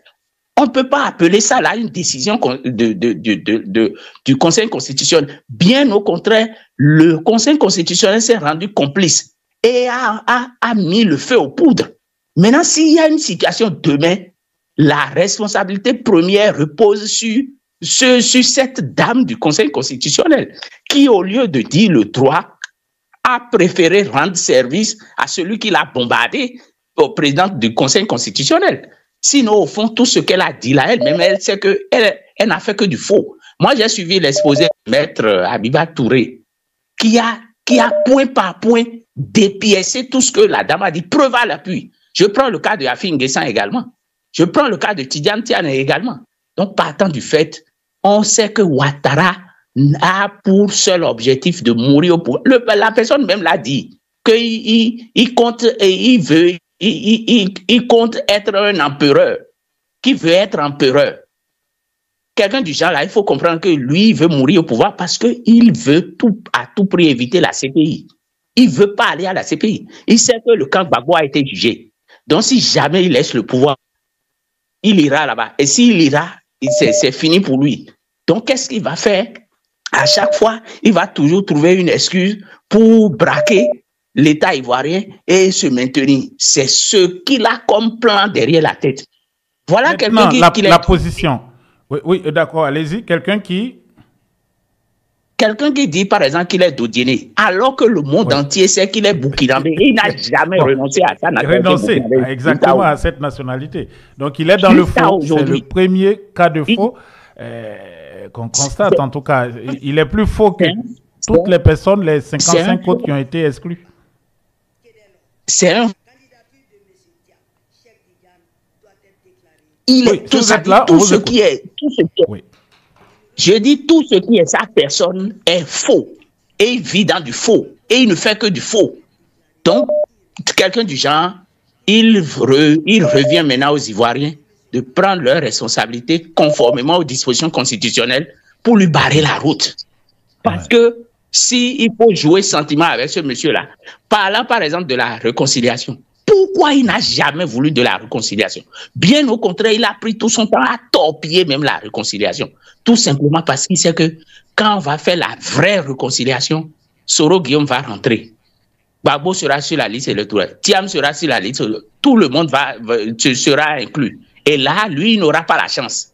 Alors, qu'est-ce qu'il doit faire? Il doit toujours chercher à gagner du temps, a fait balader tout le monde, et puis et chaque fois il vient devant les masses médias, c'est pour dire oui, la paix, la sécurité.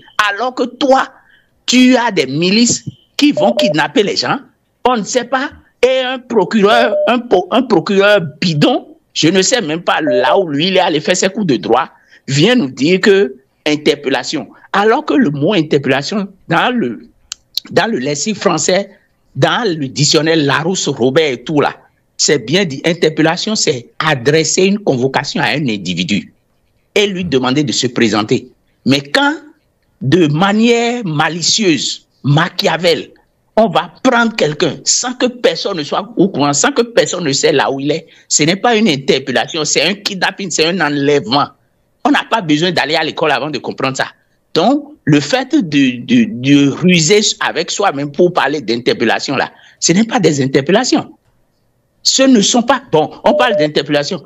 Quelle interpellation a-t-on fait pour que quelqu'un aille se retrouver à l'école de gendarmerie? Et après, on nous annonce sa mort. Oui, dans le cas d'Alino Faso. Dans le cas d'Alino Faso, par exemple. S'ils n'arrêtent pas avec ce qu'ils sont en train de faire, ils risquent de vivre la situation du Népal. Avec ce qui se passe là. Ouattara n'a qu'à comprendre qu'il n'est pas le propriétaire de la Côte d'Ivoire. Et il n'est pas un Ivoirien, il est burkinabé. Il n'a jamais renoncé à sa nationalité jusqu'à aujourd'hui. La dame du Conseil constitutionnel, si elle avait les couilles, elle aurait pu dire. C'est parce qu'elle sait que elles sont dans du faux. Ils sont dans du faux. Bon, elle dit que les candidats Tidiane Thiam et Laurent Gbagbo n'ont pas ce pouvoir, ou en tout cas cette possibilité, parce qu'ils ne sont pas sur la liste électorale. Ils ne peuvent pas dénoncer qu'Alassane Draman Ouattara soit sur la liste électorale, sur la base qu'il n'est pas ivoirien, ou il n'a pas renoncé à la nationalité voltaïque et qui n'est pas exclusivement ivoirien. Eux ne peuvent pas dénoncer ça parce qu'eux-mêmes ne sont pas sur la liste électorale. Mais il y a des Ivoiriens qui ont saisi ce même Conseil constitutionnel. On a une personne, par exemple, un docteur, j'oublie le nom, peut-être quelqu'un pourra nous le rappeler, qui a saisi le Conseil constitutionnel pour vérifier la régularité de l'inscription de M. Ouattara, pour s'assurer qu'il y a une pièce dans son dossier qui dit qu'il a renoncé à cette nationalité voltaïque. Jamais, je dis bien jamais, le Conseil constitutionnel ne lui a donné une réponse. Voilà, donc je pense que c'est un plan commun, voilà, une forfaiture. C'est ce que je voudrais repréciser. Vous voyez par exemple le pan que vous venez de soulever. D'abord, quand le Conseil constitutionnel se décrédibilise et fait du déni du droit en nous disant qu'un citoyen, le Conseil a oublié que Thiam ne s'est pas levé un matin pour dire qu'il est candidat. C'est le parti PDC-IRDA qui a investi le candidat Tidiane Thiam comme son candidat à l'élection présidentielle. Il en est de même pour le président Gbagbo Laurent, il en est de même pour le président Affi N'Guessan, il en est de même pour les autres également. Donc, partant du fait, on ne peut pas leur dénier le droit constitutionnel, je dis bien constitutionnel, de demander à ce que le Ouattara, le président sortant, clarifie sa position par rapport à la renonciation de sa nationalité burkinabèse, qu'il n'a jamais renoncé jusqu'à la seconde où nous parlons. Parce que si jamais ils sont un document pour dire qu'il a renoncé, je sais que le lendemain matin, le Burkina va le mettre à nu. Donc il n'osera même pas faire ce jeu-là. Voyons par exemple quelqu'un comme Big Togo, qui est de Big Togo au Burkina, mais qui vient mentir qu'il est d'Agboville. Vous voyez des gens comme ça. Voilà quelqu'un comme Raman qui est de Sendou et qui vient nous dire qu'il est d'Oudiré, alors qu'il n'est même pas né d'Oudiré. Vous voyez, ça dit, les messieurs sont dans du faux et n'ont fait que du faux et ils ne vivent que du faux. Donc c'est pourquoi ils sont toujours violents. Quand quelqu'un se lève pour dire ce qui ne leur plaît pas, automatiquement, soit on le tue, soit on le kidnappe, soit ils ont des encagoulés, des gens que vous ne connaissez de nulle part, qui portent des cagoules et qui viennent chez vous à domicile pour vous. Voyez par exemple le cas du docteur Bouga Sako. Dieu merci qu'il a pu échapper. Sinon, c'était pour l'éliminer. Et voyez par exemple les cadres du PDC, IRDA, du PPAC qui sont en prison. tout simplement parce que un monsieur veut forcément braquer la Côte d'Ivoire parce que lui, son seul objectif, son obsession maladive, c'est de mourir au pouvoir parce qu'il veut à tout prix éviter la CPI. Mais qu'il plaise ou qu'il neige, qu'il le veuille ou non, il ira à la CPI. Parce que le camp Gbagbo a été jugé. À son tour, maintenant, il ira aussi. C'est pour ça qu'il est en train de jouer toutes les gymnastiques possibles. Hein. C'est tout, ouais. C'est pas autre chose. Et la France, malheureusement, est dans ce coup. Parce que la France sait que si jamais leur poltron de valets locaux, Ked Draman, quitte le pouvoir, mais ils sont foutus en Côte d'Ivoire. C'est pourquoi ils font tout pour le maintenir. Ils font tout pour le maintenir. Mais ça va se retourner contre